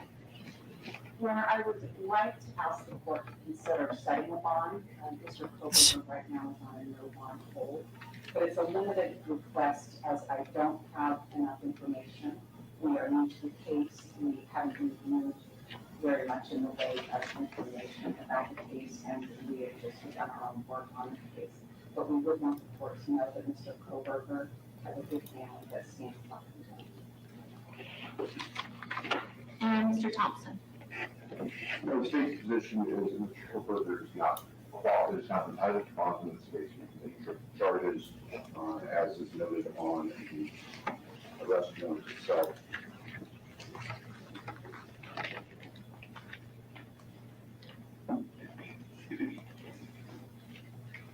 Under Code 19-816-19-2903, both specify that given the potential penalties in this case, there's no right to bail. The defendant was arrested 3,000 miles away across the country, whereas that we asked that he remain in custody. No bail. At this point in time, pursuant to Idaho Criminal 46B and Idaho Code 19-816 and 2903, I am going to leave the bail set at this case as no bail at this point in time until I have additional and further information at a later date and time. So with that, then Mr. Kohberger, you will be remanded in custody and remain in custody on the no bail pending further proceedings in this matter. Is there anything further in the case then for today, Mr. Thompson? Commissioner, the state is asking for no contact orders for various family members of the deceased. I just want to pipe in here and say we are not blaming anybody but Bryan here. So if I see any comments in chat blaming the roommates, blaming anyone but him at this point, they're going to be deleted. And if you keep saying it, you're going to be blocked because we're not going to do that here. There's no need for that. I mean, they've been through enough. Yeah. I mean, and if there's something more to it, it'll come out later. I don't need I don't need these people in here saying that. So that's just wrong. Yeah, and I think if there was, the police would have dealt with that. Like, there's been nothing about the roommates. They were ruled out. I'm sure there's, when we hear the whole story, just like it always does when it comes out, we're like, oh, that's why. That's what she did. I mean, there's going to be a logical explanation. We're only getting enough to hold him and charge him with these charges. And also the surviving roommates. See, the surviving roommates want protection orders against his ass. Wouldn't you? Oh my God. Oh, fuck yeah. Blaming them. Taylor, is that correct? That is correct. His roommates aren't friends with his ass. I will go ahead and issue both no contact orders. So I do have a no contact order then for the named individual of Dylan Mortensen, Bethany Funk, as well as the family members and Mr. Chapin, the family members of Ms. Kernodle,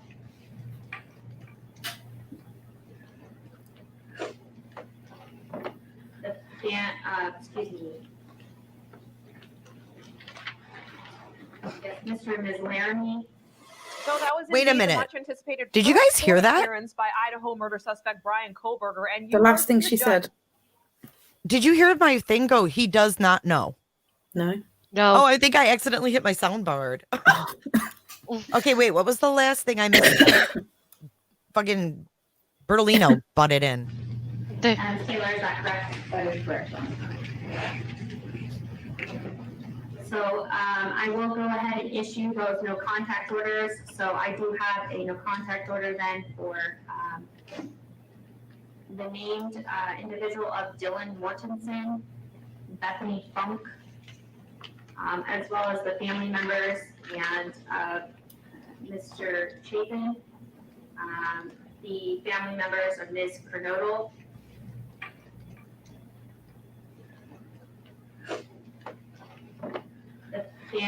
excuse me, yes, Mr. and Ms. Laramie. So that was indeed the much anticipated first court appearance by Idaho Okay, murder so suspect. who's Miss Laramie? That's what I was wondering. I don't know. Okay, let's see. I know So- Kaylee's family made a statement. I'm going to look for that. Go ahead, Heather. Oh, I put it in Slack.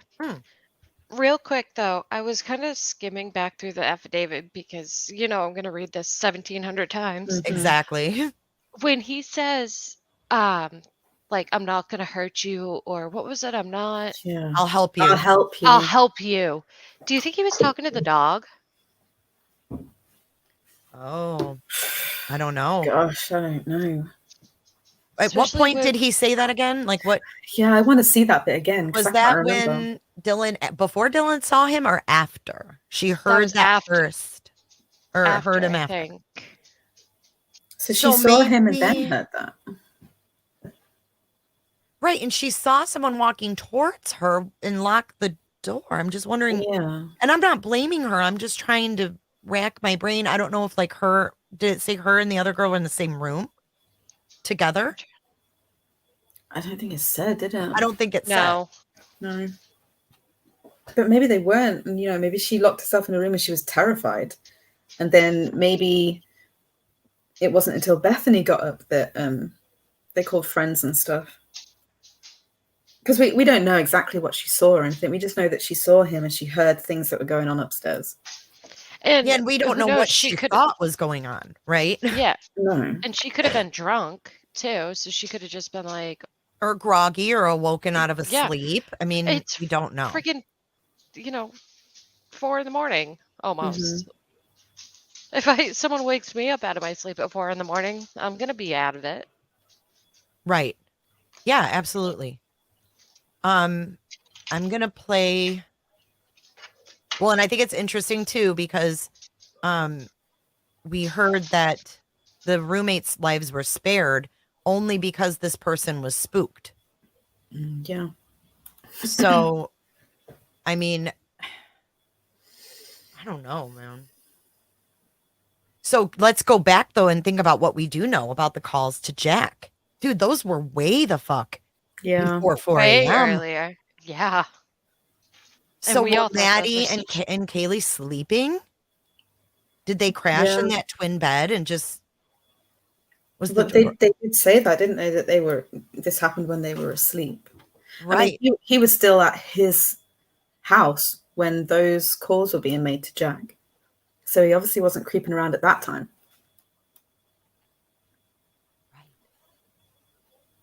But he didn't have his phone with him from 2:35 until 4 something. 4 whatever when he went back home, 4:35 or I don't know, somewhere around there it said.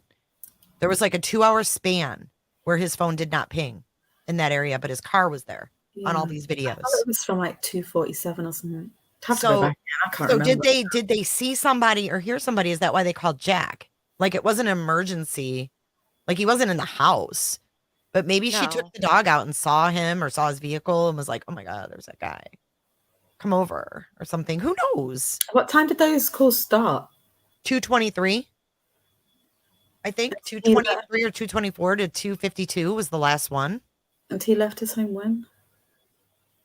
'Cause it did say, didn't it? Yeah, it did. Let's see. So, let's see. He left his home. It's all over the place. I know I got to go through and put tags on this. I was getting worried when we were reading it and it said suspect vehicle 1. I thought there was going to be a suspect vehicle 2. And I was like, "Oh god." Let's see. 328. It was on State Highway 95. A review of multiple videos showed multiple sightings starting at 329 and ending at 420. These sightings show suspect vehicle making initial passes at 3:29. Wait, hold on. Let me go back up. Yep. He was in their neighborhood at 3:29 in the King Road neighborhood. It was on multiple videos. And that was when he went down Walenta Drive. Could that have been when she saw him? Well, we know she was still up because she was on TikTok. No, that was Xana. Oh, no, that was yeah. Anna. Never mind. Xana was the only one that apparently was up and about because that's what Dylan said, apparently. That everyone was sleeping or in their rooms except for Xana, Hmm. which is odd. Yeah, especially she was on TikTok at like 4:20 or something. Wait, oh, sorry. She was found on the floor. And that Yeah. explains the blood leak. Oh, my God. That's so Yeah, awful. Mm. So they're saying the vehicle was seen entering a fourth time at 4:04 a.m. That's when it turned around in front of 500 Queen Road, number 52, and drove westbound on King. And then vehicle 1 is in front of the King Road residence. It appeared to unsuccessfully attempt to park or turn around in the road. That's the tire marks. Ugh, yeah. Oh, yeah. The vehicle then continued to the intersection of Queen and King Road, where it can be seen completing a 3-point turn and then driving eastbound again down Queen Road. Suspect vehicle 1 is next seen departing King Road residence at 4:20 at a high rate of speed down Walenta Drive. And there was a review of camera footage in the neighborhood that does not show suspect 1 during that time frame. I believe suspect 1 likely exited the neighborhood at Palouse River Drive and Conestoga Drive. Palouse River Drive is at the southern edge of Moscow and proceeds into Whitman County, Washington. Eventually, the road leads to Pullman. So he took a different route back home. So his vehicle was leaving at 4:20, and Yes. Xana was on TikTok just before that. So At was she 4:17. awake At when this 4:12. happened? So she Mhm. could have been. She's the one who had defensive. Was she the one that fought back? Yeah. So it seems like maybe he did go upstairs first, and maybe they were the last ones. What because time she did her was DoorDash up come? 4 a.m. Okay, so this is my question. Did he see the DoorDash? Did she leave the residence to grab her DoorDash? That's the Like- question. Was it dropped at the door? Did she know they were approaching and went outside, and that's when he went inside? Could be. And he was in there when she came back in with the food? And he Because- could have already been upstairs when she goes to her room. Right. But what's weird is if that DoorDash was the one that said Xana on the label and it was from Jack in the Box, that was in the kitchen. Yeah. So if she got the DoorDash at 4:17, was that food still in the bag Mm. on the counter? Did she eat the food? I mean, he was already leaving at 4:20. How was she on TikTok at 4:17? That's what I'm saying. She must have been awake when it happened. There was also a bit about hearing a thud and stuff. What time was that? When it they dog thought that she was barking? playing with the dog? Yeah. Let me see. I forgot that was Dylan that said that. Yeah, it was. She said she thought Kaylee was playing. It sounded like Kaylee was playing with her dog. So it kind of means that two of them were awake when this was happening. Xana and Dylan. Right. What about the other roommate? Okay, I'm looking for Dylan's part. Hold on. This is.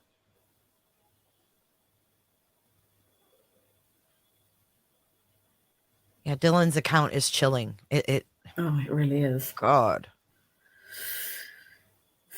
Was that at the very beginning? Her account? I can't remember. Yeah, it is. Okay. Okay, so DM, I'm going to read their part again. DM and BF both made statements during interviews that indicated the occupants of the King Road residence were home by 2 a.m. and asleep, or at least in their rooms, by 4. So they were around the house until 4, with the exception of Kernodle, who received a DoorDash order at approximately 4. Law enforcement identified the DoorDash delivery driver who reported this information. DM stated she originally went to sleep in her bedroom on the south side of the second floor. So I wonder, when the DoorDash driver dropped off the food or was there, was that front door open or closed? Wait, she was on the second floor. Who? Dylan. Or was that Xana? Yes. DM stated she originally went to sleep in her bedroom on the southeast side of the second floor. Her bedroom was on the second floor. That's what people were saying. They were speculating if that was her room where that window was. Remember? The window that had the handprint on it? Yeah. So it says Gosh. DM stated she was awoken at 4 a.m. by what she stated sounded like how do you say her name correctly? Gonsalves playing with her dog in one of the upstairs bedrooms, which was on the third floor. So she was originally asleep on the second floor. She woke up at 4. And then it says a short time later, she heard who she thought was Kaylee saying, "There's someone here." Something to the effect of "there's someone here." Oh, creepy. But did she say it scared, or did she say, "Oh my God, there's someone here"? Could it have been, it was 4 a.m. Could it have been the DoorDash guy? And who was she talking to? Right. Yeah, good point. A review of records obtained from a forensic download of Kernodle's phone showed this could have been Kernodle. Oh. Saying So she there's thought someone that here. she thought it was Maddie, but it could have been Xana.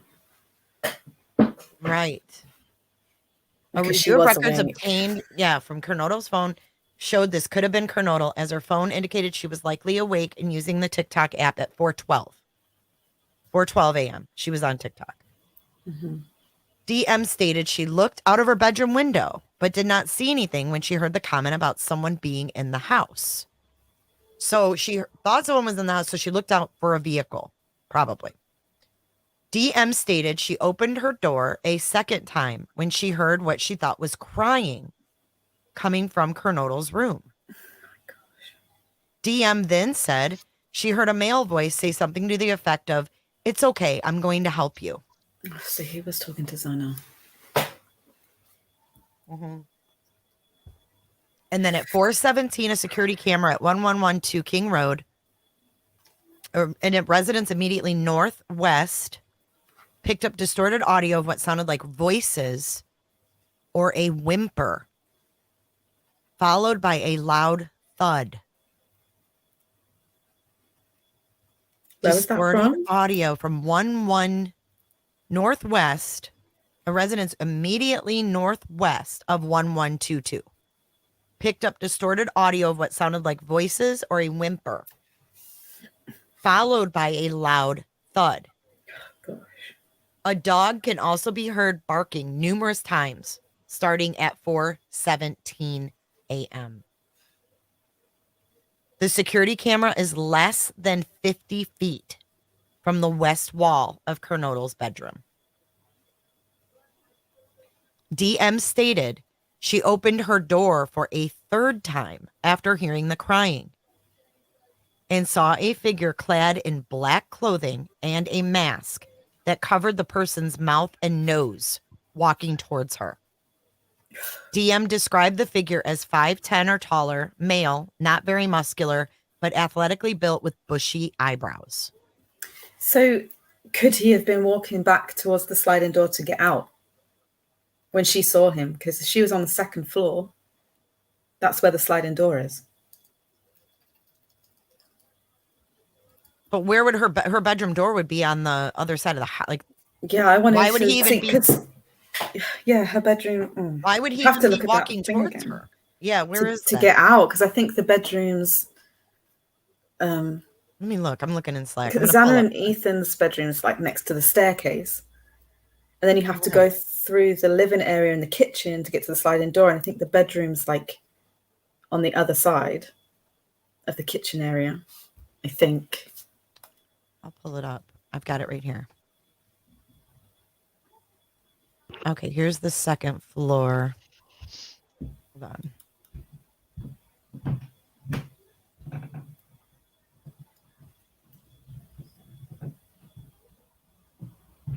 Okay. Here's bedroom 3. Mm-hmm. So she was in this bedroom. Xana was in this bedroom because she was here. Here's the bathroom. Okay, so Yeah. So he why would have he gone be? Oh, no. from bedroom 4? He would have. This is where you went up to the 3rd floor. She shut her door and he must have went up. Right? That isn't bedroom 3 Xana and Ethan's bedroom. Mm-mm. That's over here. Because see, that's where the at the foundation bottom. sticks out. Oh, yeah. So this is the empty room. This is the window we were looking at that they were fingerprinting and all that. Mm-hmm. Why were they focusing on that bedroom window? She said she looked out that bedroom window. Yeah. And what are these numbers? Where is this from? Oh. Red numbers and arrows correspond to images from Zillow. Oh. But what do they mean? I don't get it. Whatever. Where the pictures were taken from. So like the person was standing at 3. Oh, got you. Okay. Yeah. So did she see him before or after she heard the what sounded like playing with the dog upstairs? Because that would Say mean that again? She heard what sounded like someone playing with the dog upstairs, right? Mm-hmm. Was that before or after she saw him and shut her Before. door? Wait, hold That on. was Let me read. before. DM stated Yeah. she was awoken 4 at a.m. approximately 4 a.m., but what she stated sounded like Gonclave's playing with her dog. We all say So maybe he had already been upstairs though. If she heard that going on upstairs, because they were meant to be asleep. They Oh, weren't so meant to maybe be he was awake. coming down. He was leaving. Or that had was when he was already spooked. or had already been to Xana and Ethan's room Mm-mm. and maybe heard her and gone back out and then left. He couldn't have done that because Xana was on TikTok at 4:12. So he was upstairs at 4 a.m. and if he was upstairs at 4 a.m. and that was the ruckus, Xana was still on TikTok. But then there was also crying. The fuck was going on? What time is that dog barking and stuff again? Good Lord. Oh, 4:17. 4:17. Yeah, 4:17. But Voices whimpering and dog barking. she was awoken at approximately 4 a.m. So her times might not be completely correct, right? Yeah. Well, the 417 came from a security camera. Right. Mm-hmm. The exact times are going to be from the phones or the cameras. Her time is approximate. Yeah. He did this so quickly. Yeah. 25 minutes to get Yeah. in, brutally stab 4 people and get back out. 25 minutes. Yeah. And Xana was on TikTok at 4:12 and then the thud wait. and everything. That's 5 minutes. Wait a minute. Could the DoorDash guy have spooked him too? I mean, they said this is an area that not many cars go down at that time of night. So if he's there, he's creeping around. Did he park his car? Where did he park his car? I don't know. And walk up to the house or whatever. But did the DoorDash car stopping at the house spook him? I mean, I'm just 12 so minutes confused. after DoorDash, Xana was on TikTok. So This is because that's why they made the time frame between 4 and 4:25. So Xana was the last to be killed, I would assume. yeah, I think so. Yeah. But why was she crying? Well, he was there saying, "I'll help you," wasn't he? So that could have been when she was crying. Like just scared and being like, "Don't hurt I me." mean, and he's you like, would, "It's wouldn't okay. I'm you? gonna help you." Help you what? Especially if he'd, I don't even know, like if he'd already got Ethan. And Ethan was sleeping. Yeah, and she wasn't. So that's what I'm wondering. If she went out at 4 o'clock to get her damn DoorDash, that's when he went in the back door. Yeah. She came back in with the food. He's upstairs. She's not probably thinking anything of it, thinking it's Kaylee and Maddie. Possibly. Yeah. And then she goes back in her room. She's on TikTok. And then he comes downstairs and DM opens her door for a third time and sees him coming towards her. And it says here, the male walked past DM as she stood in a frozen shock phase. And that's in quotes. That was her. The male walked past DM as she stood in a, quote, frozen shock phase, end quote. How The male scary. walked towards the back sliding glass door. He went out the back door. DM locked herself in her room after seeing the male. DM said she did not recognize him, and this leads investigators to believe the murderer left the scene.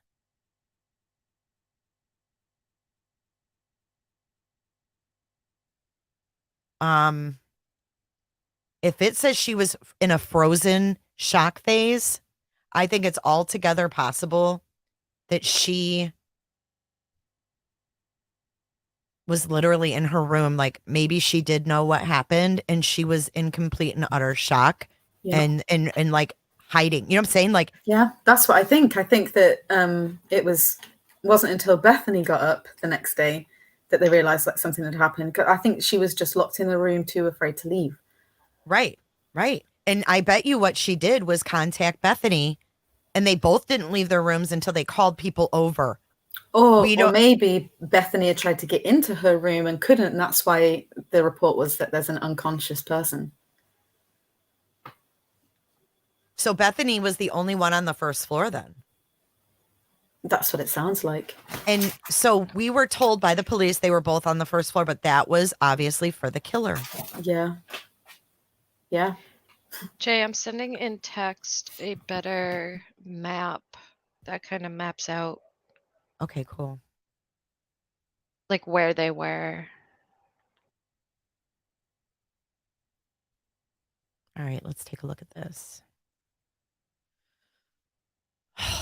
Oh, God, this is just chilling, isn't it? People are saying something from the knife was in the bed, and it was the sheath that was found. The sheath. In Maddie's bed. Yep, right next to her. And they said the button had his DNA on it. Yeah. That's where they got it from. He had to have been shitting his pants when he realized he didn't have that Poor sheath. people. God, these poor kids. Oh my gosh, I know. Makes me sick. All right, so let's take a look here. I can't read all that writing. It's kind of blurry, but 1 and 2, let's see. That's see, this one confuses me because they're like different. Together. Because what do you mean? that one, so 1 and 2 is Ethan and Xana's room, right? Okay, correct. So this is looking from the back. Okay. Yeah. It's a different view. The other one was the other way. So this is the sliding glass door here. Yeah. So Dylan would have been in that bedroom. Right, yeah, right so here. His route out is through that living room. So she could have seen him from that door on his way out to the sliding door. Because he'd have to go past her bedroom, through the foyer, through the kitchen, and the sliding door. Like it looked different on the other. It did. Her door was in a different place. Yeah. So here's the stairs, right, to go up. I can't see your cursor. Right here. Yep. The foyer. Yeah, because it shows where the stairs are on the other one. Yeah, much. Yeah, see, I'm turned around because this is. See, like if we look at it this way, this is how it was when we were looking at it before. Her bedroom was here. Right here, right? That's how the other one was the other way. You know what I'm saying? Yeah, it was confusing.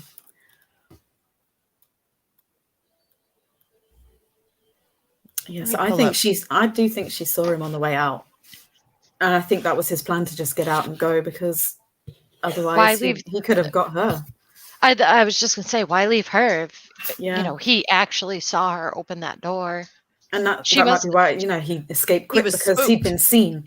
He was close enough that she said that he had bushy eyebrows. And if it was dark, I mean, did he see her though? We don't know if he saw her. Yeah, I don't know. We don't know if he saw her. It could have been pitch black.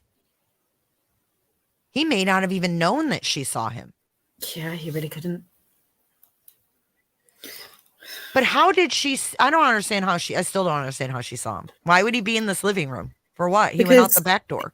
he would have to, he'd have to leave from the bedroom into the living room. Yeah, She would see him from the door as he's going towards the sliding doors to get out. I get what you're saying. So he was here last. Yeah. And then I hate when it does that. And then he would have to walk from the laundry room, right? Mm-hmm. Through this living room. No, he wouldn't. No, he wouldn't, Potato. Look. Yeah, but her door's right there, though. So the right. she saw him and walking to this. She opened this door here. Yeah. And he She's might have standing gone, here. He and might have gone downstairs. I mean, we don't know that he left through that sliding door, but either way, Yeah, we sliding do because door it said it did. or down the stairs. It said he went out the sliding door.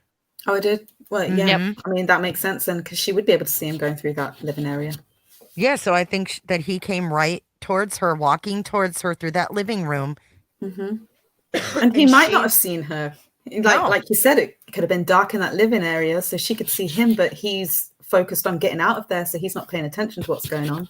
She saw him, he didn't see her. And was she... What I don't understand, though, is the focus they put on that window. They were all over that window dusting it for prints. Why? Maybe they were checking because she said that she'd looked out her window, so maybe they were checking to see if there were any prints or anything on it. I don't think he saw her. I don't think he did either. I think if he'd seen her, then she would have... And that's why she's so petrified. She didn't know if he saw her or not. She didn't know if he was outside. I mean, can you imagine?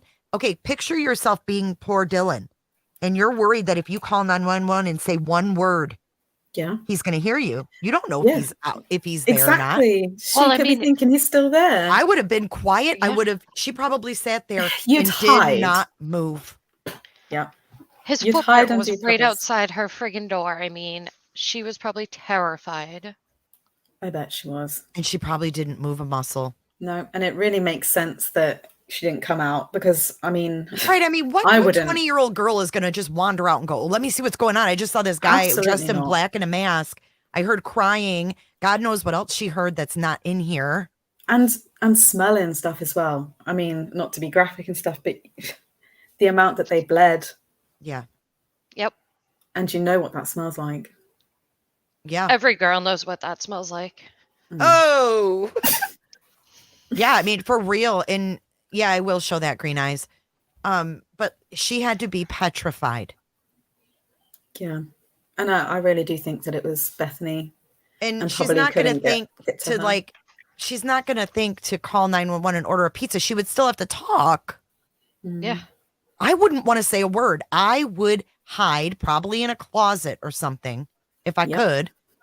Actually, if you look at the thing, she didn't even have a closet. She had nowhere to hide. Petrified. Yeah, so you keep quiet. Yeah, you'd be quiet. You wouldn't want to say a thing. That poor thing. I can't imagine she fell asleep after that. No, this girl's never going to be the same. No. She's never going to be the same. Neither is Bethany. Mm-mm. No. I mean, Bethany, yeah. Yeah, Bethany. But this girl saw the killer coming towards her. And she's got to live with the fact that he didn't see her and she was spared. Or she's got to live with the fact that, Kaylee's dog barking after Kaylee was killed saved her life. These are things that these survivors have to live with forever. Even though survivor's guilt is huge. That's something they can't get over. No. People commit suicide over those types of feelings. Well, so even I don't want to see about anybody in here accusing those two surviving roommates. Yeah, absolutely not.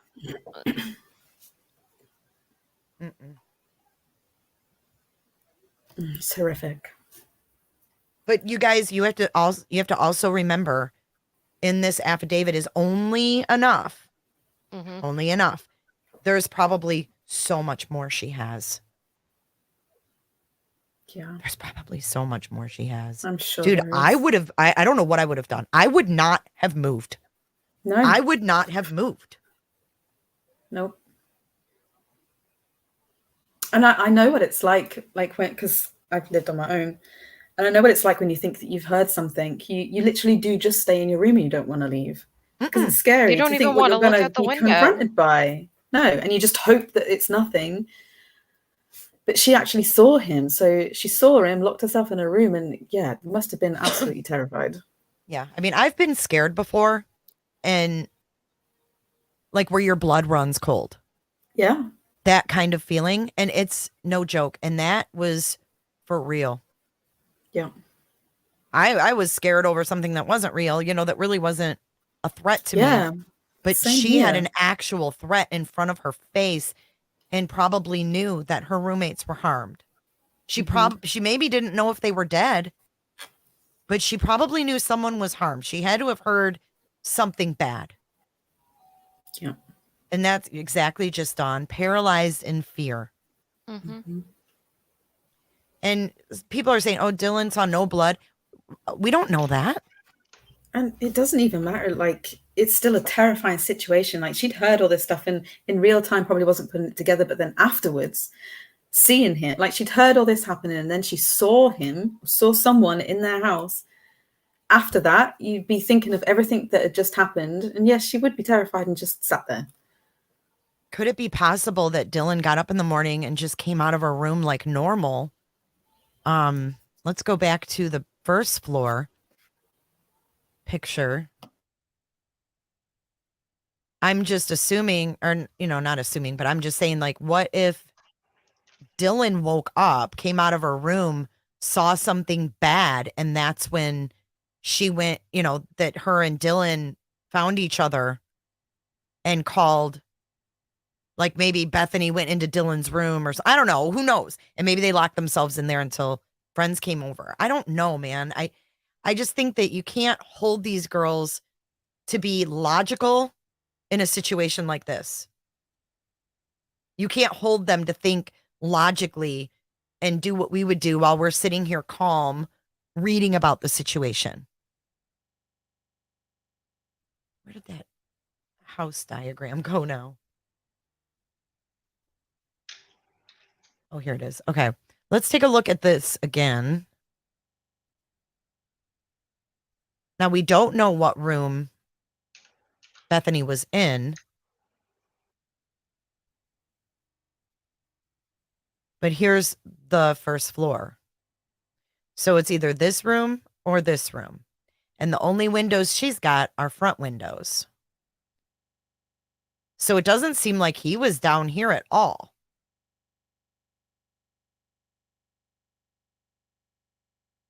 Does it? Mm-mm. No, I don't think he went down there. So do you guys think he came in the sliding door and left in the sliding door? Yeah, I think so. I think he came in the same way he went out. Or Yeah. went out the And same like way he with came in. those evidence pictures, they took the handle. So Yeah. Oh, yeah. Good point. I think he went through that door, left it open, and that's where he left.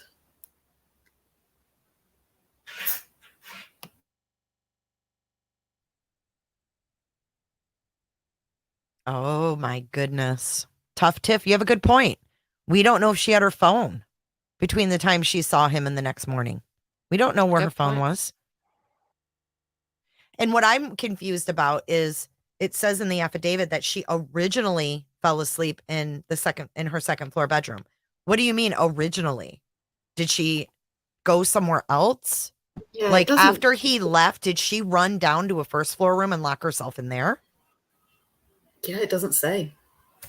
So there's a lot of stuff that's not in here. Dylan has a lot. Dylan went through a lot. Dylan saw a lot. Dylan heard a lot. But then I would have thought that if she had gone downstairs, she would have gone to Bethany.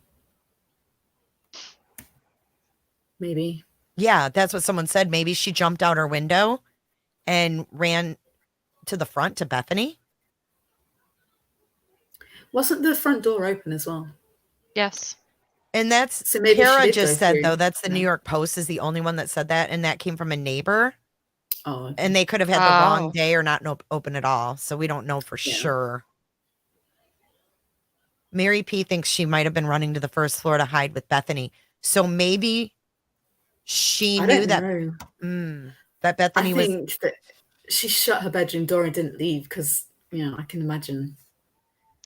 I don't think wouldn't she want to would leave leave then. if she was that terrified. I don't think that she would No. be running around outside trying to get to Bethany, or even inside trying to get to Bethany when she just saw this guy literally right Yeah. outside our door. I don't think so either. Right. See, that image you just had up was a different layout to the other one.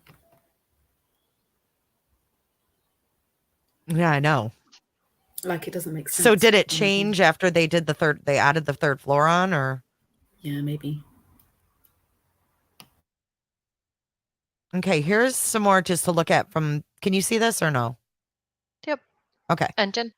Yeah, just to look back on some things that we found out. It's always interesting to go back and think of the little breadcrumbs we got, see if they make sense. Investigators identified, this is confirmed, an incident involving Kaylee at a local business, which may have been the stalker reference. Police say in mid-October, 2 males were seen inside a local business. They parted ways and one male appeared to follow Kaylee inside. And as she exited to walk towards her car, the male turned away and it did not appear he made any contact with her. Yeah, so this is the one that her mum was talking about. Because they were on the phone or something. She said she felt like someone was following or something, and then was like, oh no, he's gone away. So it was like nothing.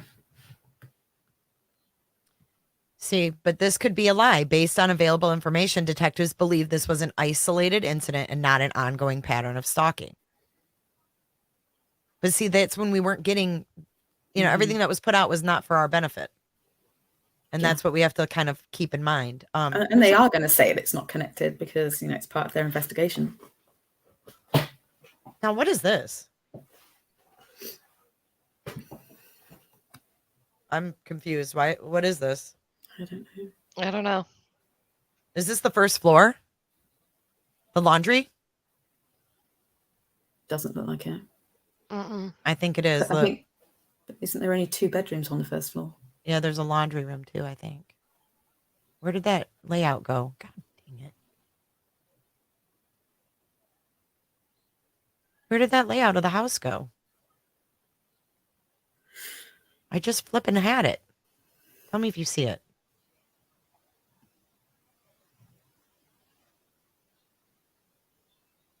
There it is. There. Okay, let's go to floor 1. Yep. Laundry, utility. That's a utility sink. See? Looked like a different shape though. Yeah, I don't know where that came. Angled Maybe through. that's not the right. Looks like it looked I don't like know a where that. kitchen area, like in that shape, but not the Well, same. it's got a refrigerator, but then it has a Yeah. washer and dryer. I don't know what this is. I don't know how this even got It doesn't here. look like that house. I don't even know how this got here. I don't. But This here's is like- here's Walenta. Look, there's Walenta. Yep.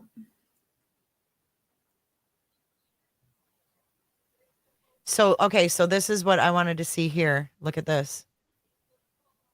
All right, so if this is 1122, this is their house. Here's Xana's room right here. Mm-hmm. This must be where the camera was because it's less than 50. It's about 50 Yep. feet away from her bedroom. So there was something that caught audio here. Mm-hmm.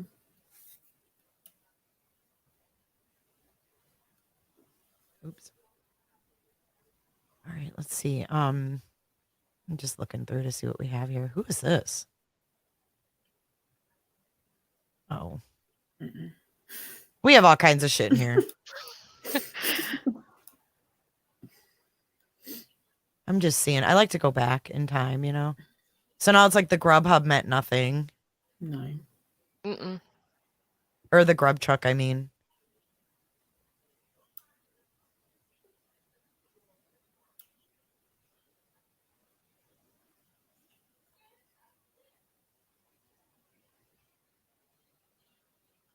I don't even know. This is all speculation, I think. Yeah.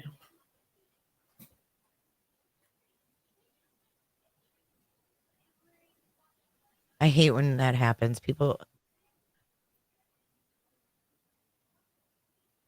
Oh, this is the guy that everybody's talking about. It can't be. He was arrested on 12/7. Why are we putting these random criminals in here? Now, look, we thought on the 9th was when they started talking about the Elantra. It was the 7th. Yeah. And they also didn't update the public. They kept it as a 2011 to 2013, Mhm. even though they changed it and Yeah. realized it was up to a 2016. Yeah.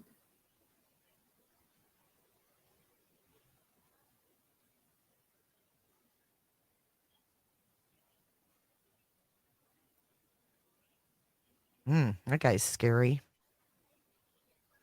Where did those evidence pictures go? This is their dorms. This isn't the house, right? Yeah, no, it's not Okay. the house, but it's got that good vibes thing in those bedrooms. Oh, yeah, it does. So cute. It Yes. is.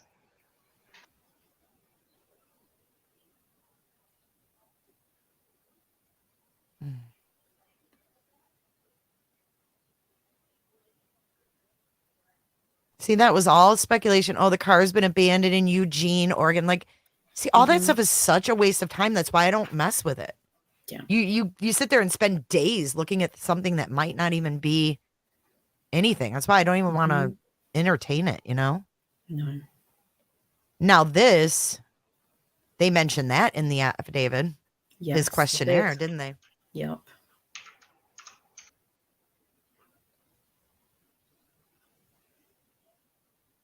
I wonder if BK had another phone that he took with him. Like if he had a burner phone, did he take any, pictures of them when he was watching them that were on his regular Yeah. phone? Like when he was caught going by there? It's very Did he possible. like sit there and, was he like a voyeur?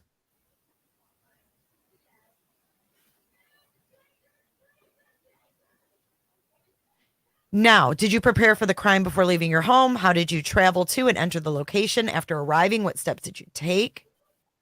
Why did you choose that victim? Is he going to answer all these questions?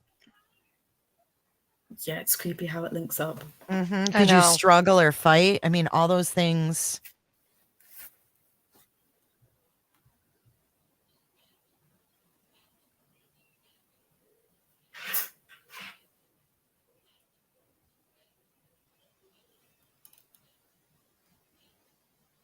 Ethan and Xana were at the Sigma Chi house before arriving home around 1:45. Oh, okay. The two surviving roommates had also been in the community, but returned around 1. So they were out too. I didn't catch that because I didn't see it in the affidavit that Bethany and Dylan had been out and then came home. Mm-hmm. So they were home at 1. Yeah, and it never said anywhere that they'd been out drinking or anything. Just Yeah, said they were it out in just the said they were community. out. Yeah. So the call came from inside the home from one of the surviving roommates' cell phones at 11:58 a.m. Moscow police responded and found 2 victims on the 2nd floor, 2 victims on the 3rd floor. On November 17th, the autopsies were conducted. Cause and manner of death of homicide by stabbing. Some had defensive wounds, and each had been stabbed multiple times. So Dylan must have left her room at some point. Otherwise, they would have found her locked in her room as well. Right.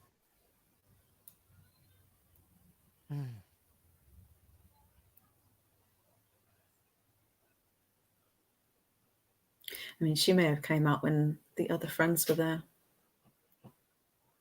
Your primary source of factual information is going to be court record because that's what the Supreme Court says we need to refer you to. So please pay attention to what's going on in court and have people there to watch and hear what's being said. I love how they're really promoting the public to get involved Mm-hmm. and They to are. watch and follow, Yeah. And they're giving them the avenues Mhm. to be able to do that instead of just saying, "Well, figure it out for yourself." Yeah, I mean, every time I've requested something, they reply. Like, I got a reply back on the 911 call from the house. Mhm. So I put in like a request for any 911 calls from that residence. And they wrote me back and said there was one. So there was only one 911 call from that residence in the whole year.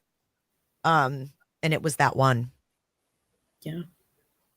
Yeah, I don't think this was his first either. I really don't. No, Mm-mm. I really don't either. Because I To feel be like, like, go ahead, Heath.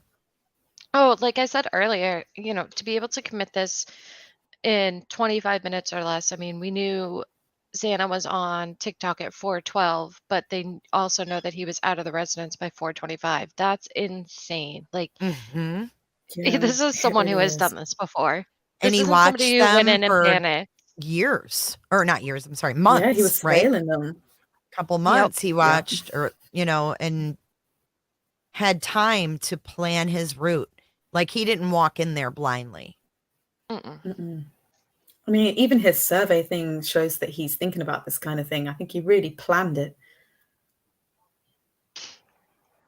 And I'm starting to think that maybe him studying under this criminologist really is a big nothing burger. I mean, do we really think that this Catherine lady was like all into Bryan? I mean, do you know how busy this woman is? She's written 68 books.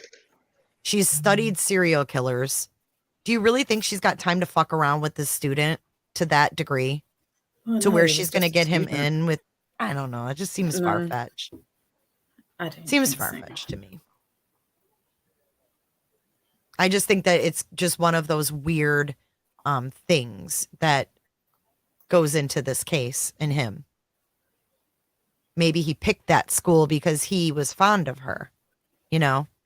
It could have Mhm. been more on his part, not necessarily on Yes. hers. Yeah, That's what I'm Yeah. saying. Yeah.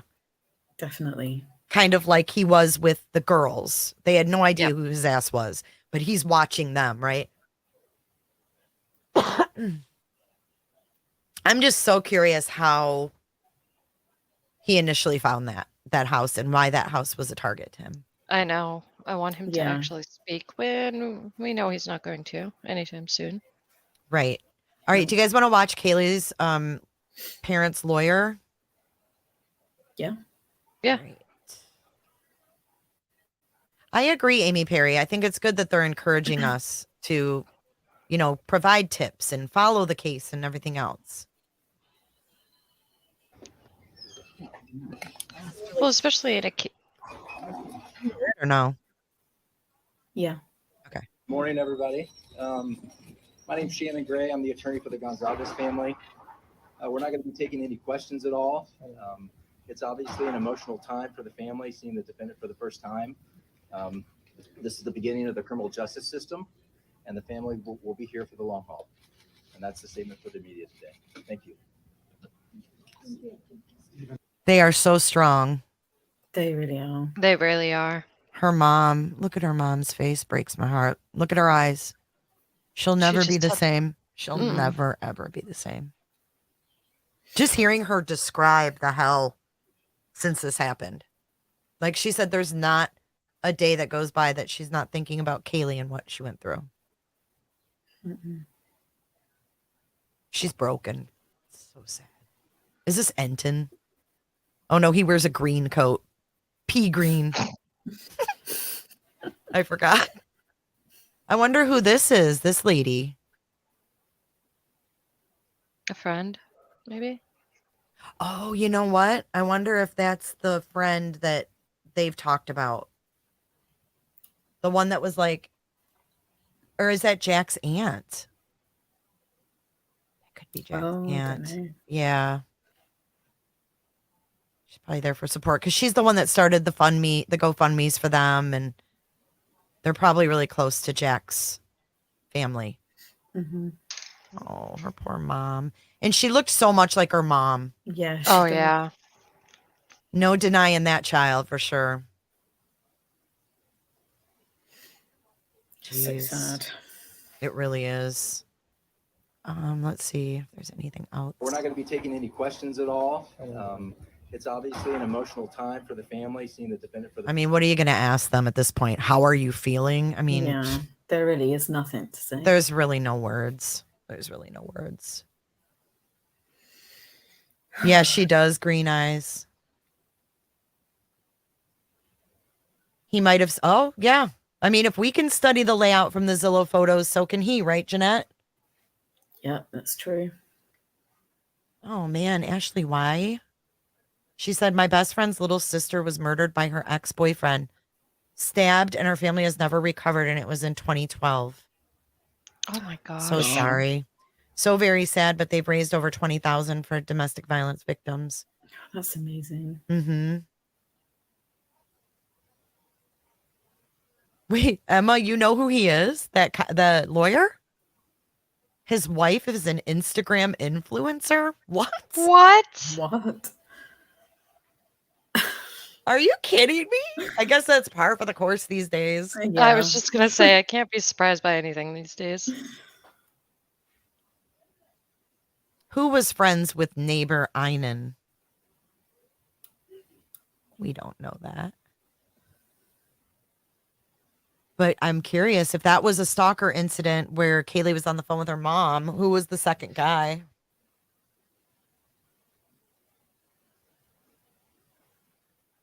Who was the second guy? Yeah, I don't know. Oh, for sure, Perry UK. His phone and computer will uncover a lot more evidence. Oh yeah, they're going through that like crazy right now. Mhm. You can bet your bottom. That's why I said she's so strong. I don't even know if I could stand up. I don't know. I don't know. There's no words. And then her having to look at him in person today. Oof. Yeah, I can't even imagine. And see him smiling like that. I'm so sorry, Ashley.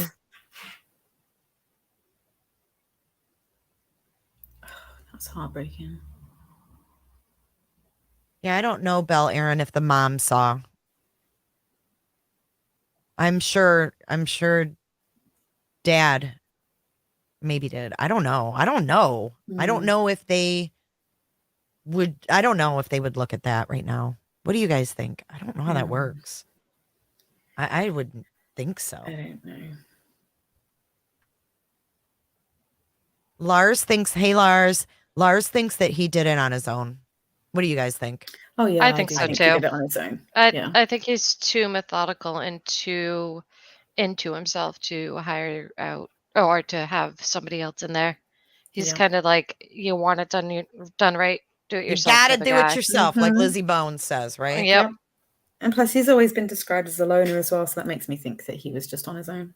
And I don't think he trusts someone to do No. everything right and not No. fuck Nope. it up. I don't think so either. And little did he know he was going to fuck it up by leaving his sheets Himself. behind. Mm-hmm. Thank God he did. though. Yep. Jinx. Let's see. I'm gonna play. Okay, so another thing I want to address: the dad. Just like Bethany, I don't want to hear the dad. Him and his dad did it together. Fuck that. Stop. Do you guys agree? Yeah. No, I Yeah. don't think he had a clue. Me either. His father would have been way more nervous being pulled over twice by the police, I think. Yeah. I mean, I don't. do you I just really don't think think his that- father knew. But Right. don't you think that if the cops thought that his dad knew, that he wouldn't be just going to court like doo-doo? Exactly. Yeah. No, absolutely not. I think it's kind of bizarre that knowing that Bryan was wearing a black mask over his mouth and nose, that they Yeah. showed up to court that way. I think that's a little creepy, to be honest with you. Now, maybe they didn't know that. I was And going to just say they probably happened- didn't know. I mean, a black mask? I don't know. I would have hidden my face too, honestly, though. I would have Yeah, hidden my face, so but would isn't I. it kind of ironic that it's a black mask? I don't even own a black mask. Do you guys? Yeah. Who had a black mask on? The father. He did. Actually, I think all of them did. The dad for sure did. Oh, his The dad for sure did. Oh, what you call it? It's just kind of weird. My mind went blank. I don't know, I'm having a hot flash because it's weird. Like there's so many. Like usually a mask would be, black. Everybody's got black masks. I don't know. It's just creepy. And if I was the family, I would have been a little stunned by that. I hope from here on out they don't show up in black masks now that it's been put out in the affidavit, because that would be a little insensitive, in my opinion. Yeah. Let's watch this for a second. Justice podcast. This is the Roberta, enhanced audio with the initial stop.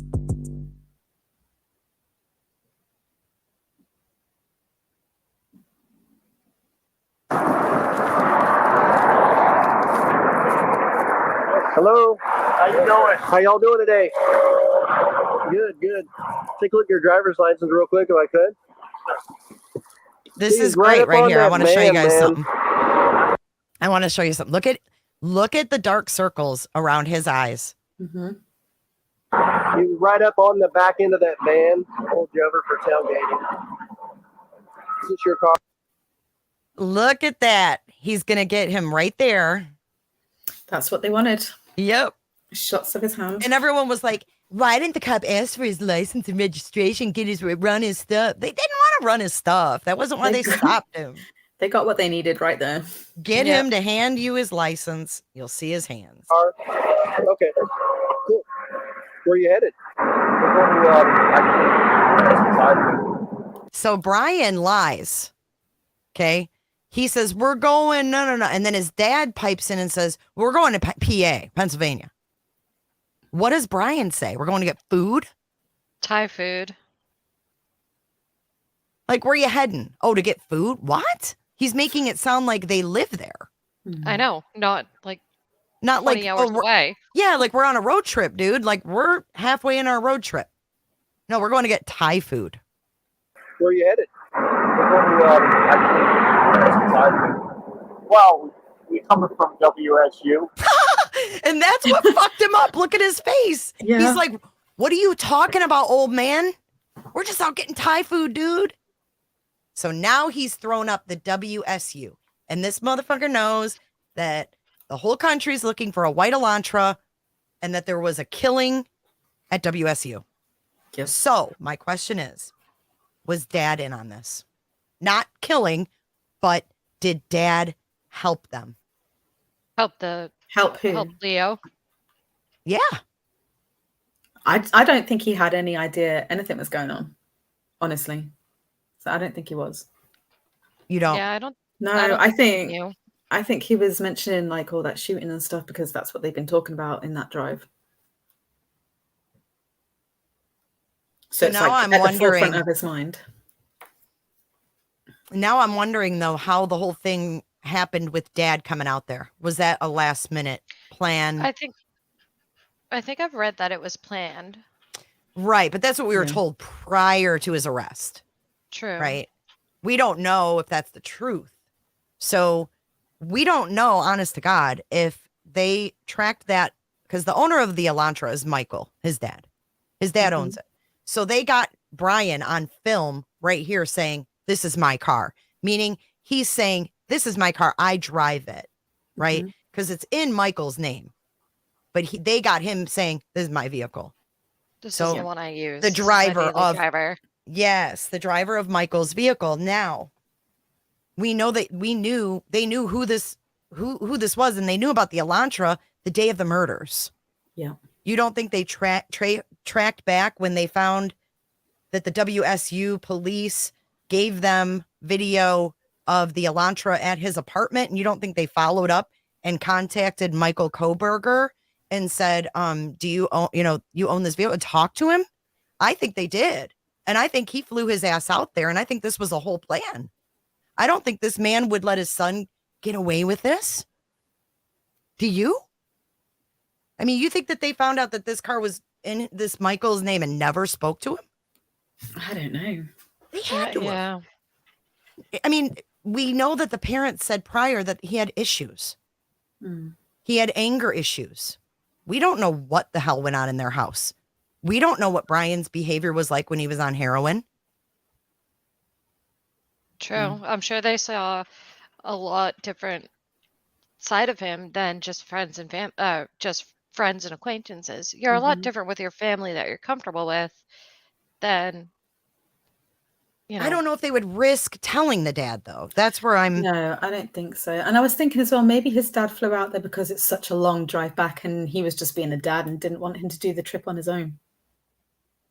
Like, make sure he has breaks and stuff. I mean, it's a 37-hour trip. Yeah, but he's 28 years old. He's not 18. I know, but it's still a long journey, though, isn't it? I know, but my son drove a U-Haul to Colorado from Michigan and moved there. Like, and he was 20. This guy's 28 years old, living on his own. He's in PhD school. Why does he need dad to drive?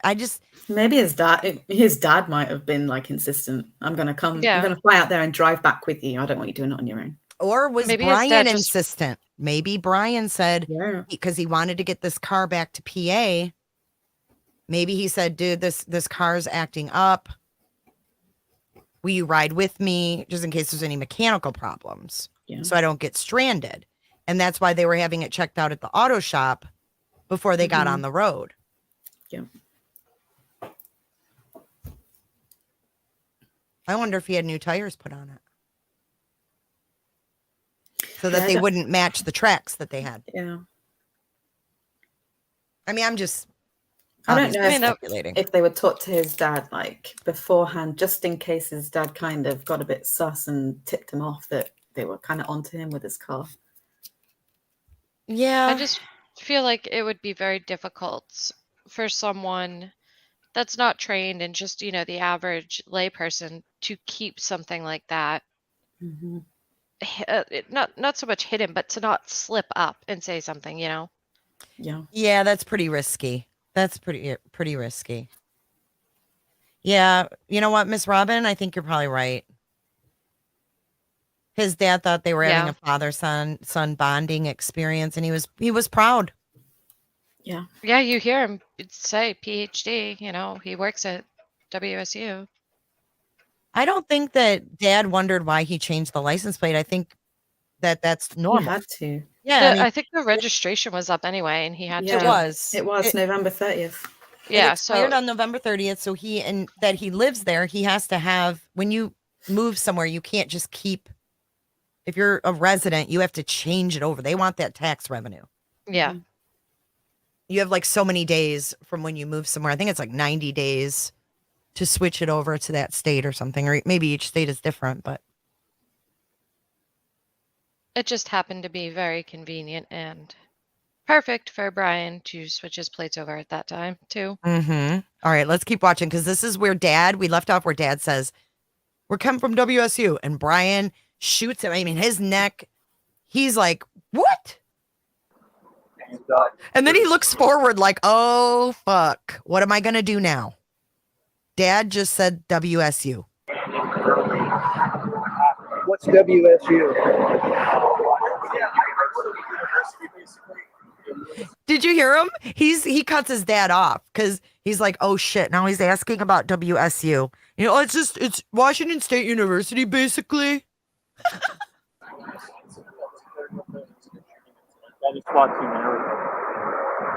So he immediately brings up the shooting. And his dad piggybacks off that. Listen to this. There was a shooting incident. Why did he asked, do you work at the university? Or no, he didn't ask you work. He said, we're coming from WSU. And then Bryan says, it's Washington University. Basically, there was a shooting incident. What? As if that isn't sus. Yeah. So I'm having a hard time hearing you because of the traffic. So you're coming from Washington State University, and you're going where? Oh, We're going to be going to Pennsylvania. oh, okay. Yeah. We're slightly punched because we drive for hours. Hours, days. Hours to drive. Well, almost a day. Okay. His dad says almost a day. So what'd you say about some SWAT team thing? Or Yeah, there was a mass shooting and everything. Where?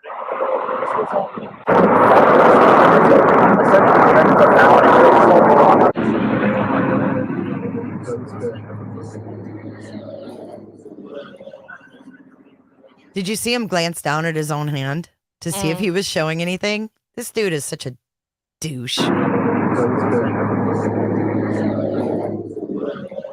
He put his hand down to hide it. Interesting. Well, it's horrifying. He's supposed to the university, you know what I mean? So y'all work at the university there? I actually do work there. Oh, PhD in criminal okay.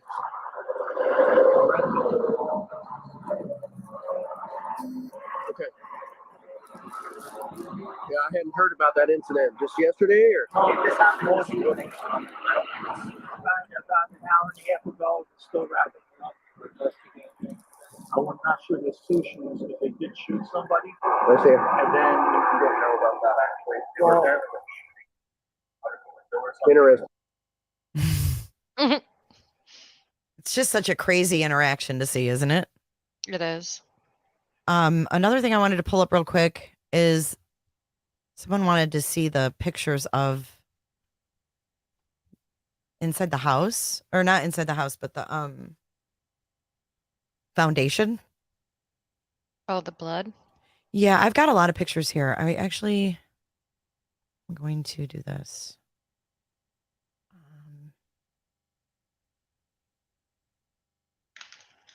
Give me just a second. I've got so much that we've saved. It's insane.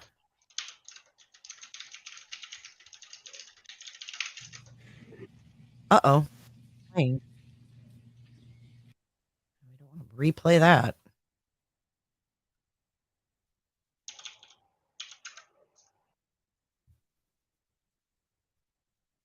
All right, I'm about to show you guys some pictures.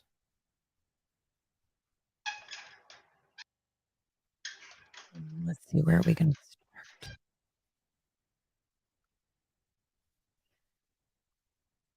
Bear with me a second, guys. There's a lot to sift through here. There really is. There's so much. Mm-hmm. I don't even think we had this much info when we were going back through Manson and No. No. Anthony. Mm-mm.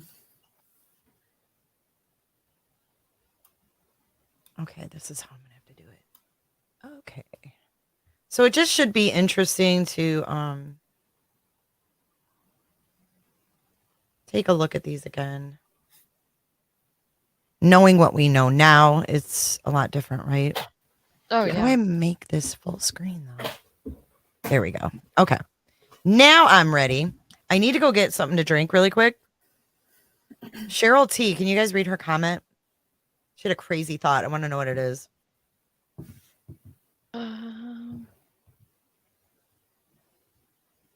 Where's Auntie's?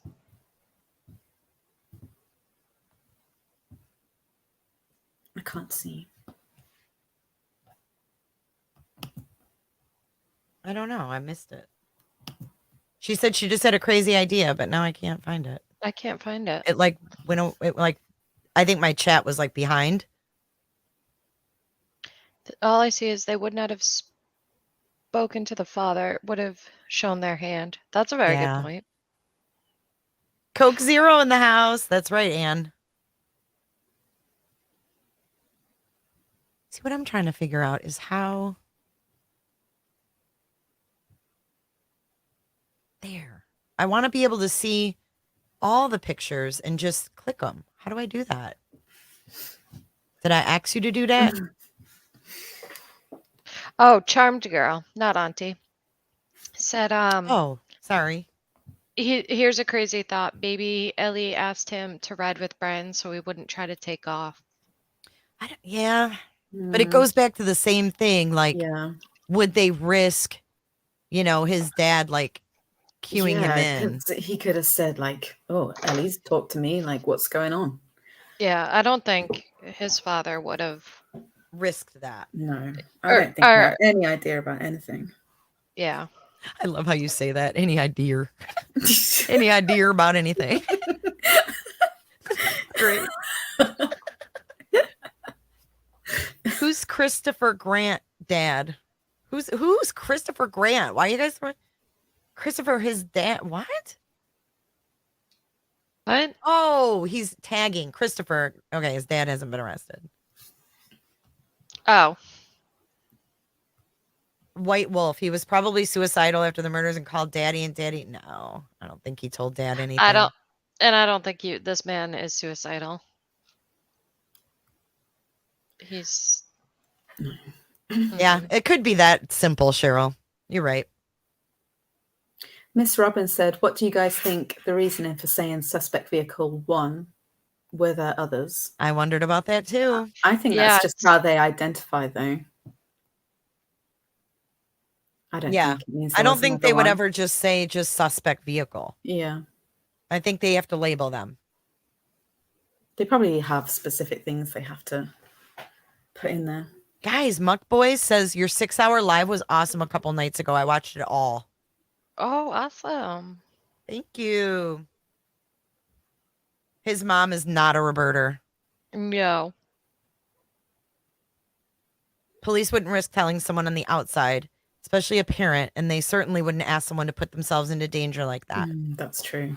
That's how I feel too. Yeah, you're right. Raymond.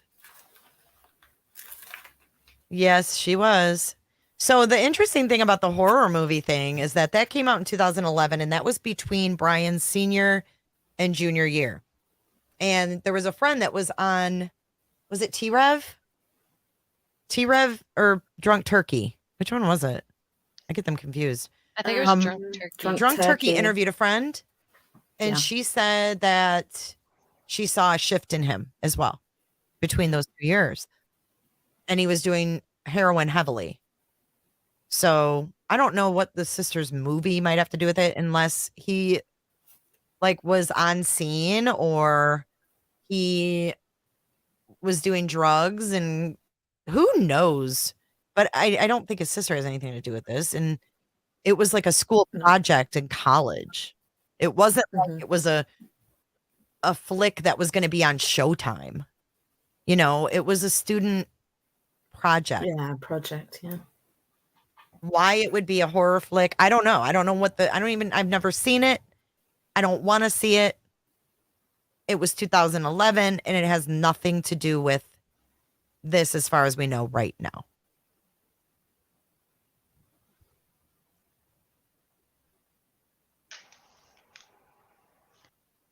I don't think that was the synopsis of the movie, Brandy Beans. Have you read the synopsis? What is it? 2 days down? No, 2 days. 2 days gone or something? Yeah, I think it's 2 days gone. Oh, 2 days gone movie. Okay. Or 2 days back. 2 days. No, I don't know. 2 days back. It has nothing to do with what you just said. Whoever that was. Who was that? What did they say it's about? Can you guys read that comment again? Who was it? It was Brandy Beans. Amanda Kohberger was in a horror movie about a psycho killer befriending students and then. That's not what it was about at all. Are you ready? Not even Are you ready for the close. summary? 5-year-old Emma follows a feral boy into the woods and is lost for 2 days. Remembering nothing of her ordeal, she avoids the woods until 17 years later, when she accompanies a group of environmental students up a mountain to catch forestry students suspected of illegal foresting. When people go missing and bodies begin to surface, the group joins forces. But before they can make it back down the mountain, they stumble across a hunter's cabin, and Emma comes face to face with the dark mystery of her past.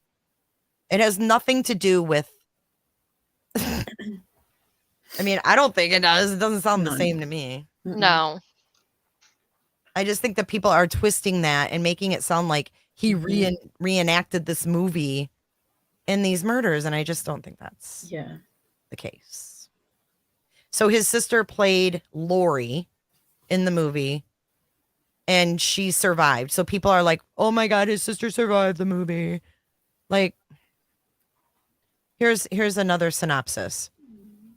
Here's an article on it. ABC 15 News. Here we go. Share this with you. I'd like to know more about this as well. So let's see what ABC found out. Oops. Wrong winder. Winters. Okay, so here's an article on it. The sister of the suspected killer in the murders apparently starred in a low-budget slasher film years ago. Amanda Kohberger starred as Lori in the 2011 horror film 2 Days Back. The 96-minute flick focuses on a group of young adults who trek through the woods and up a mountain to catch forestry students suspected of illegal foresting. That people go missing and bodies begin to surface. So we had no one go missing in this case, except for if you're connecting them to other cases, possibly. Many of the characters in the movie meet grisly ends, often as a result of being stabbed to death. Oh, fuck. They are stabbed. Amanda's character, however, subverts horror movie expectations by simply leaving when the situation becomes dangerous, appearing alive and unharmed at the end of the film. Bryan Kohberger, the New York Post reached out to the director, and Kevin Boone said, "You're fucking kidding me. Her brother is that guy? Goddamn, man. Holy cow." The film's director, Kevin Boone, reportedly said. Boone claimed that 2 Days Back was a film he made as a student and that Amanda was cast after an open audition. Boone had nothing but nice things to say about Amanda.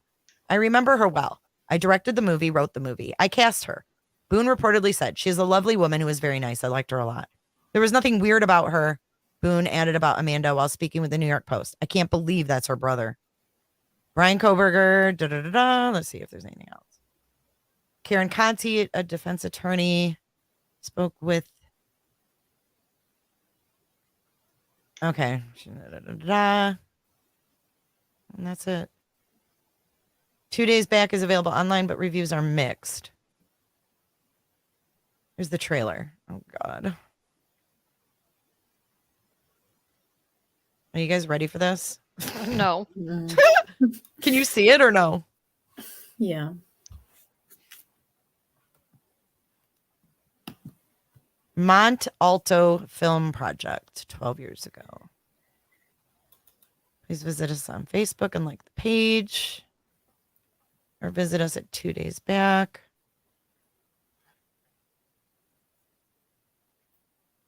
.com. Ew. It's creepy. Winner Best Picture at the Bare Bones International Film and Music Southern. See, he put this in.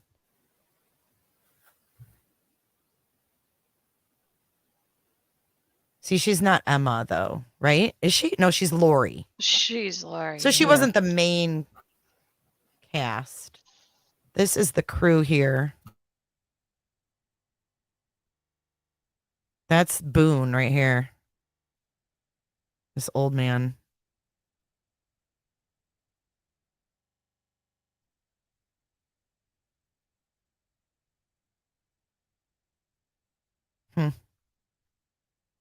It is quite creepy.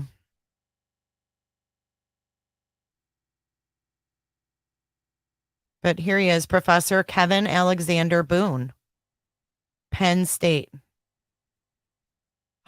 Christy Fry. Weird. Chief Fry.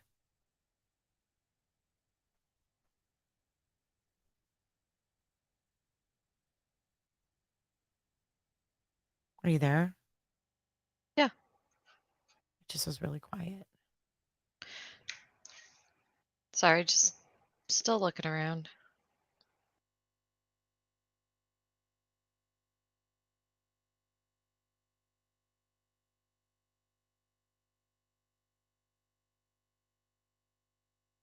There's his sister. She has eyes like him, kind of. Yeah. She's very pretty. She is pretty.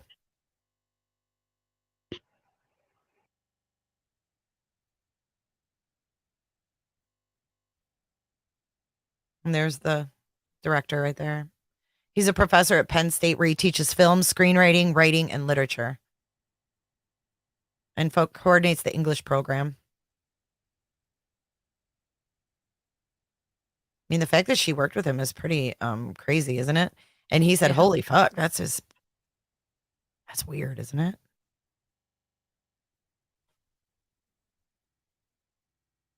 I don't know, man. So I wonder if Bryan was into this when this happened. I gotta wonder, you know? All right, let's go He back would to have been the- in high school. He would have been between senior and junior, yeah. All right, here we go.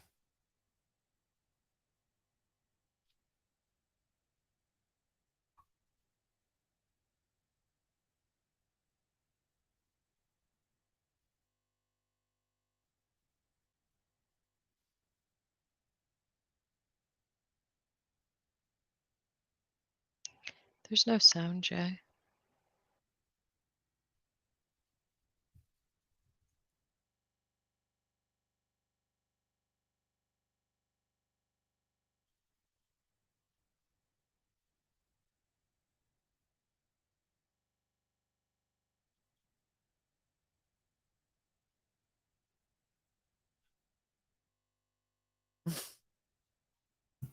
We can't hear it.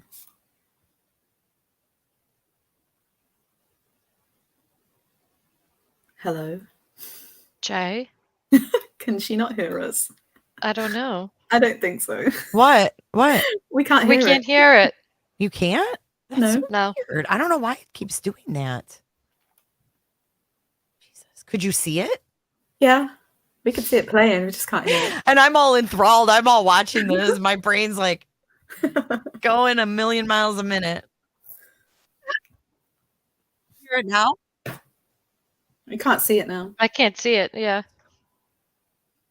I can't. There, Oh, we there go. When I was a little girl, I got lost in the woods. It took them 2 days to find me. Since then, I've avoided the woods. Until now.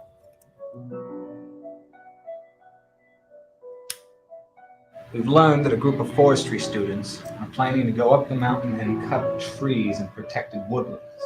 So you mean to tell me that some companies willing to pay us $1,000 over fall break? That's the deal. We leave Friday, 2 days to get there, 2 days work, and 2 days back.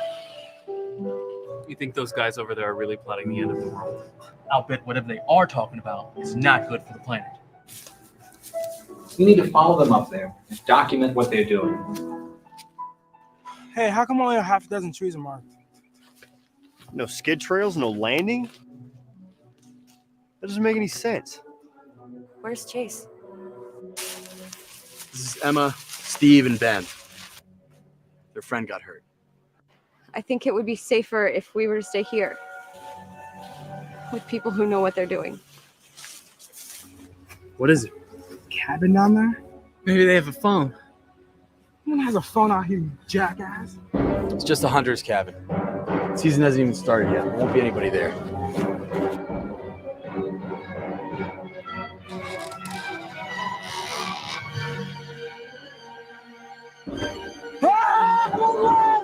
I'm not leaving you!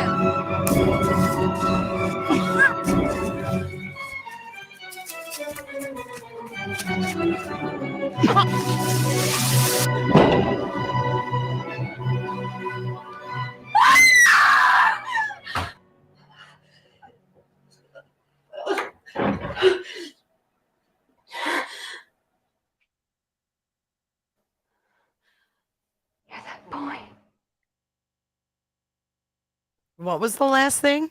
You're that boy? You're that boy, yeah. Yeah. Okay, so Ave had a really good point. You could really go to a lot of slasher flicks and horror movies and say that it was an inspiration. Oh, yeah. But I think it's quite interesting that his sister didn't have a huge part. So it said in the synopsis that she was there in the beginning and then she was scared, so she left. And then they show her at the end of the flick. So it's not like she was even a part of the main plot.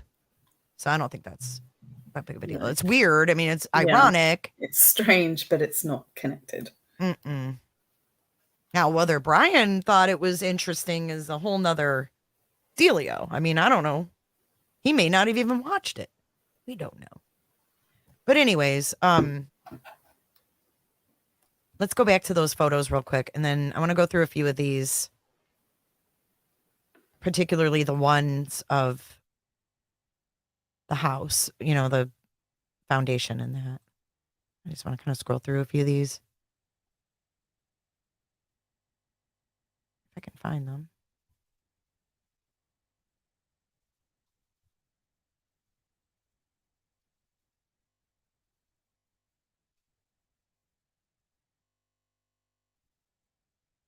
Bear with me.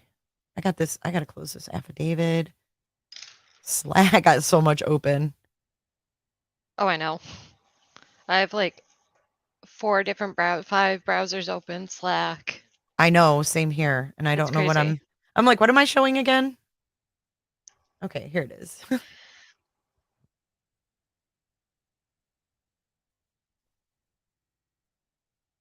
I'm still learning how to like use all the features on Mac.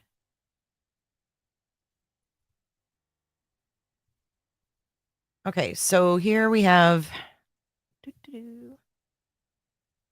Oh, there's Summer as a puppy. Ah, that's so cute. All right. So the lock that Xana's dad put on, was it on the front door? Was it this lock? Because it looks newer. Because I know we didn't know if it was her room. Yeah. No idea. What video where the dude didn't show his face? Oh, the laptop video? Oh, has he updated any? I wonder. I haven't checked. No, as of last night, he has not. He I'll has check not. right now.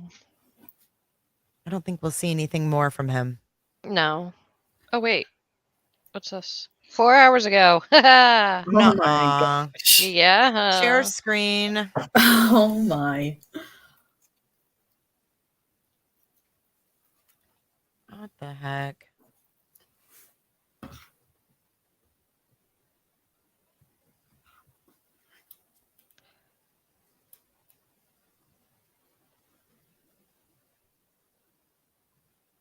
There, it's in our texts. I didn't watch it, so.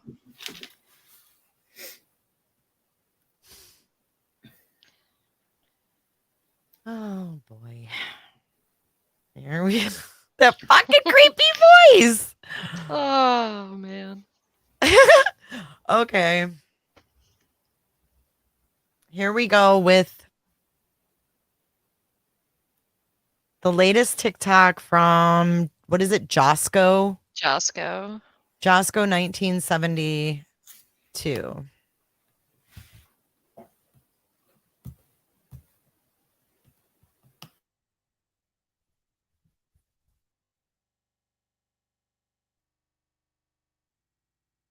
Are you playing it? Not yet. I'm trying. Oh, okay. I was like, because we can't see it. For example, to have committed the acts that they are saying Kohberger committed, wouldn't he have been covered in blood, right? So why wasn't there a trail of blood going through the house and out the door and into a car? Hasn't it occurred to anyone that maybe Kohberger is a criminal mastermind? Maybe this was all planned.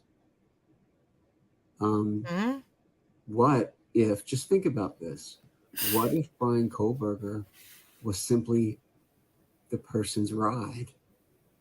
What if he took the person to the home, dropped them off, and then left, and was seen speeding away in the white car? Then how did his DNA get onto the button of the sheath? And has he not thought that maybe Exactly. they just haven't released that kind of information to us? Yeah, I don't even know if I want to watch his videos No, anymore. it's just that was ridiculous. Let's hear the rest of this one. About not having done it. Maybe he didn't. Maybe he was in on it. Maybe there's a person no one has identified that actually committed the crimes. The important thing is that these 4 beautiful souls get justice at the end. Just think about these things. The pieces may come together. I don't know. I have a feeling this is someone trying to just clout chaser, get attention, and Absolutely. get people talking, and then Because some people get off on that too, just like Bryan gets off on what he gets off on. People get off on seeing their information being talked about specifically. And he got a lot of attention as well. So Oh, he's going yeah. to keep on He's going. going to keep it up. Mm-hmm. Yeah. It's like all Yeah, I the don't fake think- Instagram accounts that popped up.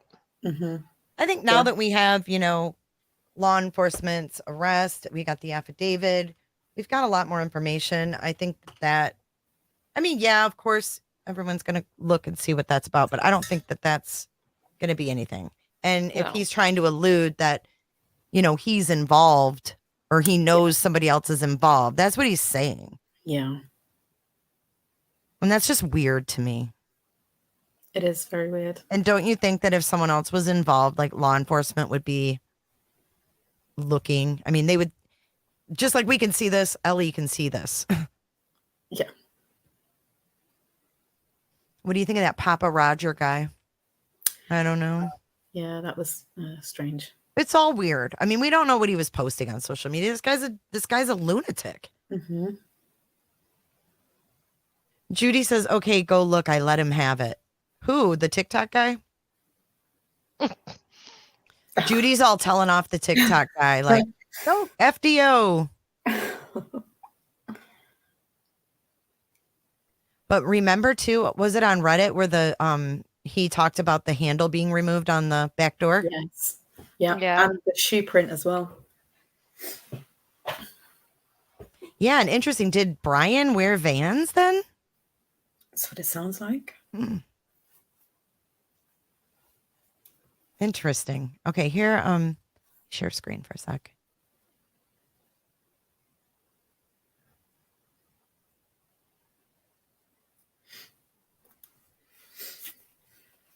So this is where he turned around, right? And then went back and he was driving back and forth on this road.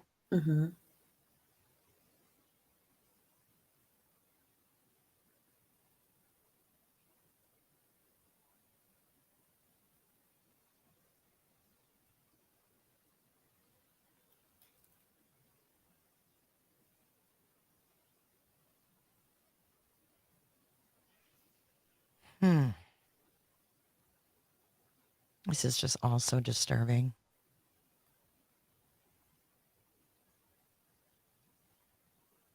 This is the one I was talking about where they're pointing over the fence. Isn't that facing the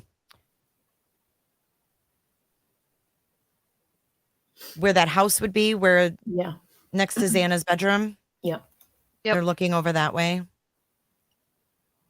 Thank you so much. Not that Tiffany M. Yikes, Ashley is right.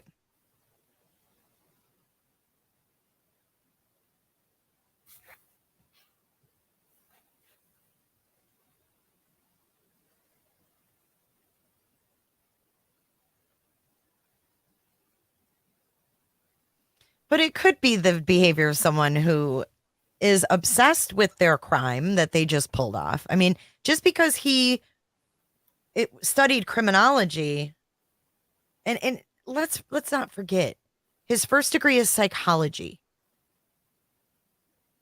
He didn't start specializing in criminology until when? His master's in criminal justice. Okay, so first it was psychology, and that's his first choice of a major.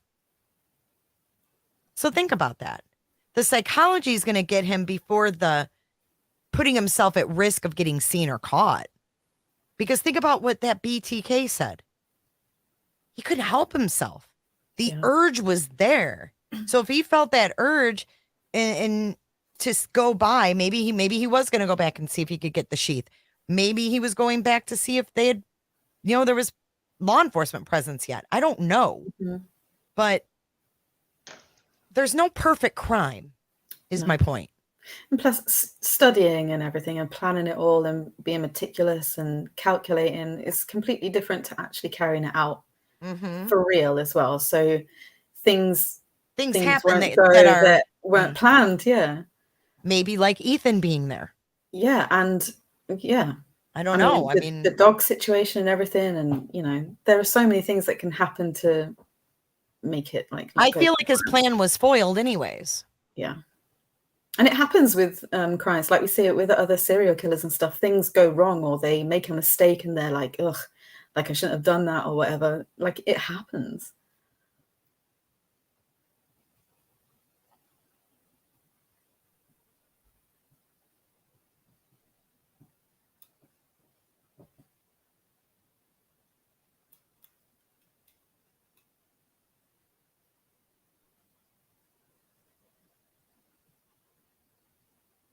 And that guy saying, why wasn't he covered in blood? How do we know he wasn't? Exactly. That's what I was saying. They haven't said anything about that. It doesn't mean that he wasn't, or that there wasn't Right. trails around the house or anything. We just don't know about it. Right. How do we know they haven't recovered clothing he was wearing? We don't know. Exactly. We have no idea what they have for physical evidence in their possession. Right. Just because it's not in the original affidavit doesn't mean anything. We Yeah. saw This that is with just- Watts. Yeah. Yeah, this is just bare bones to get him into custody and charge him with these murders. Yep. We'll see more during trial if there is one, and if a discovery is ever released. So is this Bethany's room right here? No. Bethany's would have been Or on the I mean, bottom. Maddie's. Maddie's. Or I mean, Dylan.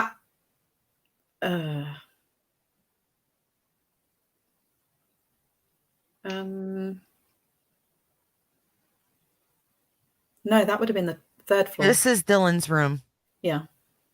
Right here. Yep.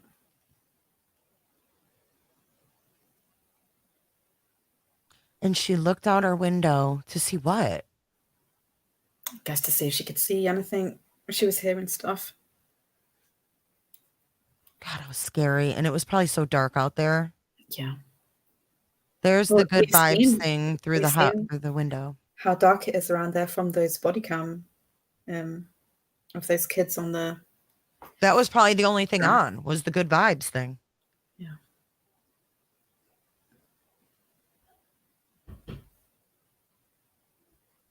So you're right, Potato. He walked through here. That's where she saw him. Mm-hmm. And that's where they're focusing with the luminol, because that's where he walked through. Yeah. All right.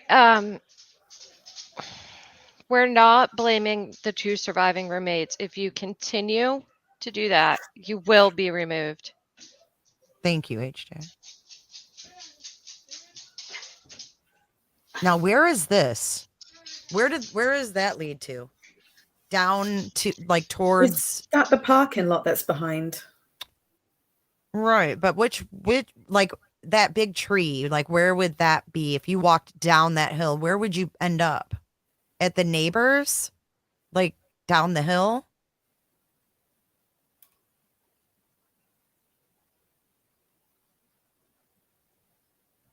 I'd have to see it from the other angle. And I think we need to be careful with assuming that anybody's on mushrooms or drugs. We don't Or anything. Yeah. I mean, maybe they weren't. Yeah. Gotta be careful with that, man. These are real people. I mean, this is no fucking joke. This is something that they are going to be traumatized by forever in a day, you know? Yes, Cheryl, I will.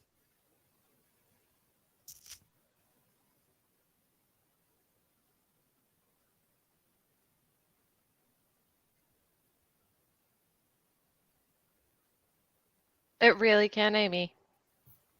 She said sleep deprivation can be just as mind altering. So can shock. Oh, yeah. Absolutely. Absolutely. This must be where the camera was on this Yeah. house. Because this is Xana's room right here.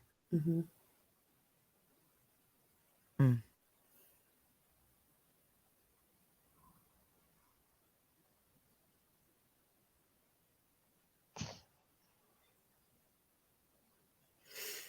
So the dog was locked in Kaylee's bedroom, which was not being used at the time. Yeah. See, Dylan didn't have a window on this side to look out the side. She only had that one back window, I think. There's no windows on the side.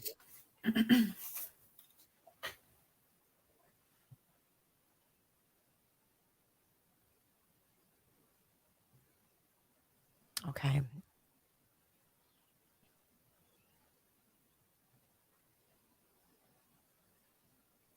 This is what I wanted to revert back to. Just because the DoorDash we found out about.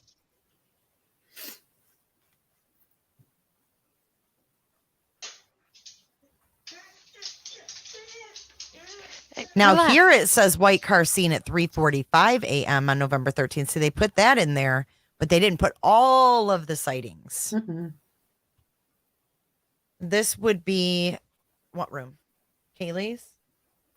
Yeah. So this is the room that Murphy was in. Yep. Here is the hallway. This would be Xana's room, Yeah. right? Bathroom. Mm-hmm. This is the living room. Oops, shit. This is the living room here. So he would have walked through here Yeah. from this room to exit. He would have had to walk through the living room, and like that was where the room that Dylan was in. Yeah, because her door would have been on the left side from that view. These must be the neighbors that had the footage that caught the cameras. sounds. Mm-hmm.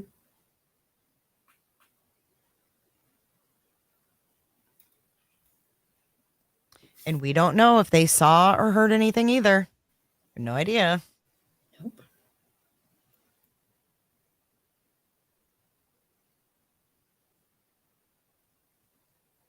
Is it chilling to see these now even more? Yeah. Yeah, it really is. Like the missing door handle on that. Yeah. Uh-huh. And knowing that Dylan was on that floor as well. Yeah. I Knowing know. she came face to face with this guy. Yeah. That is so awful. And she was just stone cold frozen in fear. Yeah. That's why I'm so adamant about not blaming them. Yeah. Oh yeah, we have to go easy on them for sure. They don't need that shit. They're young kids for crying out loud. It's not like they're seasoned veterans that have dealt with this stuff. But look at this view. It's interesting how they took these pictures, from behind the trees to see what, you could see at the house. Yeah.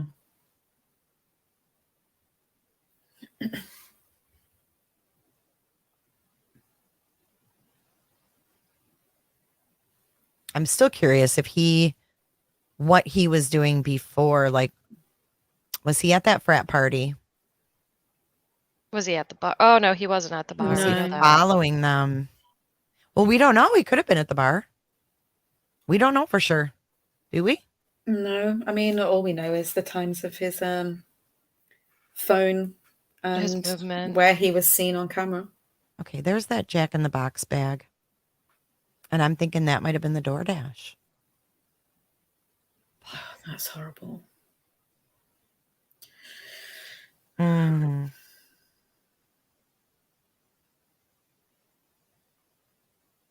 Yeah, there's no windows on that side at all. No.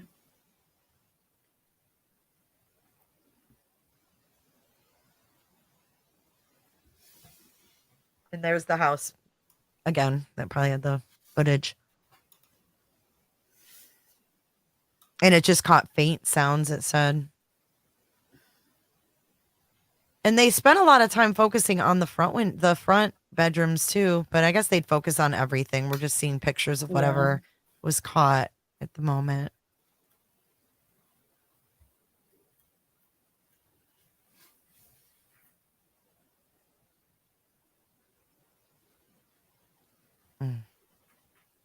It's just so fucking sad. What is that? It's like an upside down chair. Oh yeah, there's another chair.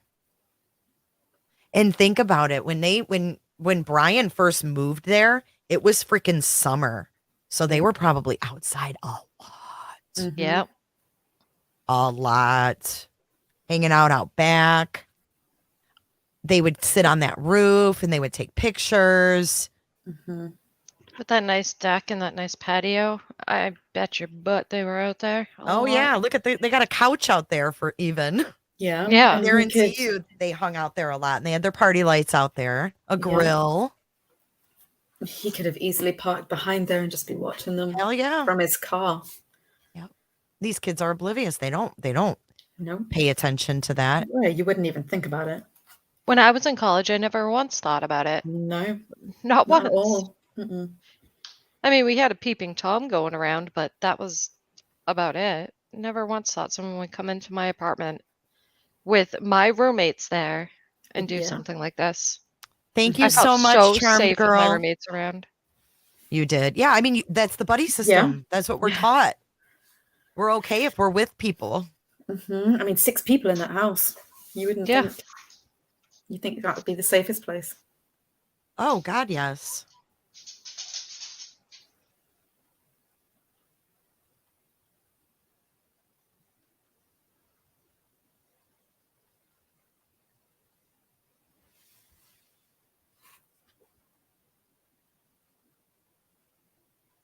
I don't know what other photos.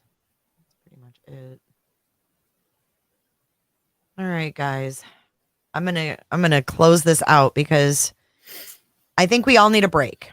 Yes. We need a little downtime. This has been intense. And really there's nothing more to go over right now until we hear more. I mean, I think I need a little breather. Yeah. I haven't even followed anything else going on in the world. Neither have I. Not at all. What do you think Not about the even Facebook locally. post? I know, me either. Nothing. What do you think about the Facebook post of Papa Roger about the sheath of the knife way before it was announced today? Was that Bryan? We already kind of discussed that, Michael, and it's like, we don't know. Right. Yeah. Could be, but also could not be. Who knows? Yeah, we don't know. Thank you so much, Team J. Thank you. Thank you guys for your support as always and becoming members and super chatting and just straight up being here. Yeah. That's a good point, KK. The car is being processed right now as well. Yep. There's a lot still to be learned, I mean, to say their investigation is over is, I think, a far cry. No, they even said that it's just the beginning. Yeah, they just went into his apartment last week, and then we had, New Year's break. So they just got back into working on Tuesday? Yep. Yeah. And I thought of something too. Melly, see, that's great news. I thought of something too. What a bastard he is for the timing right before Thanksgiving. Yeah. These people had to deal with this unsolved murders through the major holidays of the year. It makes me sick because it's hard enough to spend holidays without the people that you love, let alone this happening right before the holiday season begins and having no answers until after. That is torture. And he went home and he spent Christmas with his family as well. Yeah. And they didn't get to do that. Yeah, that little fucker. Yep. It's awful. Heather J. Dick. Seriously, it makes me sick. And yeah, we need to keep in mind too, those 12 times he was stalking those kids. Yes. He has no the Bills football player that had the heart issue. Melly C says no neurological damage and his lungs are healing. That's good news. Oh, awesome. Good. Well, no case is perfect. Goat. Nope. Amazing work, LE. I agree, Special K. And on that note, Potato, I want to thank you for your dedication. And Heather, your dedication. You guys, we have really, and Shell as well. I know Shell is sick, but we really teamed together and it just really went well covering this. And I just want to thank you guys because there is no way I could have done this by myself. Yeah, it's been good teamwork. Yeah, I appreciate you guys more than you know, and everyone in chat as well. So I hope you guys have a wonderful day. Go clear your heads. Go spend time with your dogs and, do nice something things. lighthearted. Yeah, we need some lighthearted stuff. So we love you guys and stay safe, dance it out, and we'll see you soon. Bye. Bye.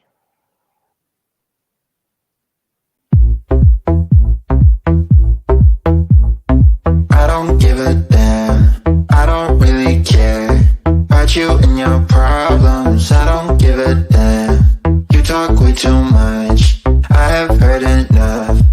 about you and your problems. I don't give a damn. I don't give a damn. Damn, damn. I don't give a damn. Damn, damn. I don't give a damn. Damn, damn. I don't give a damn. Damn, damn. You wanna be with me. You wanna feel, fizz on the rim.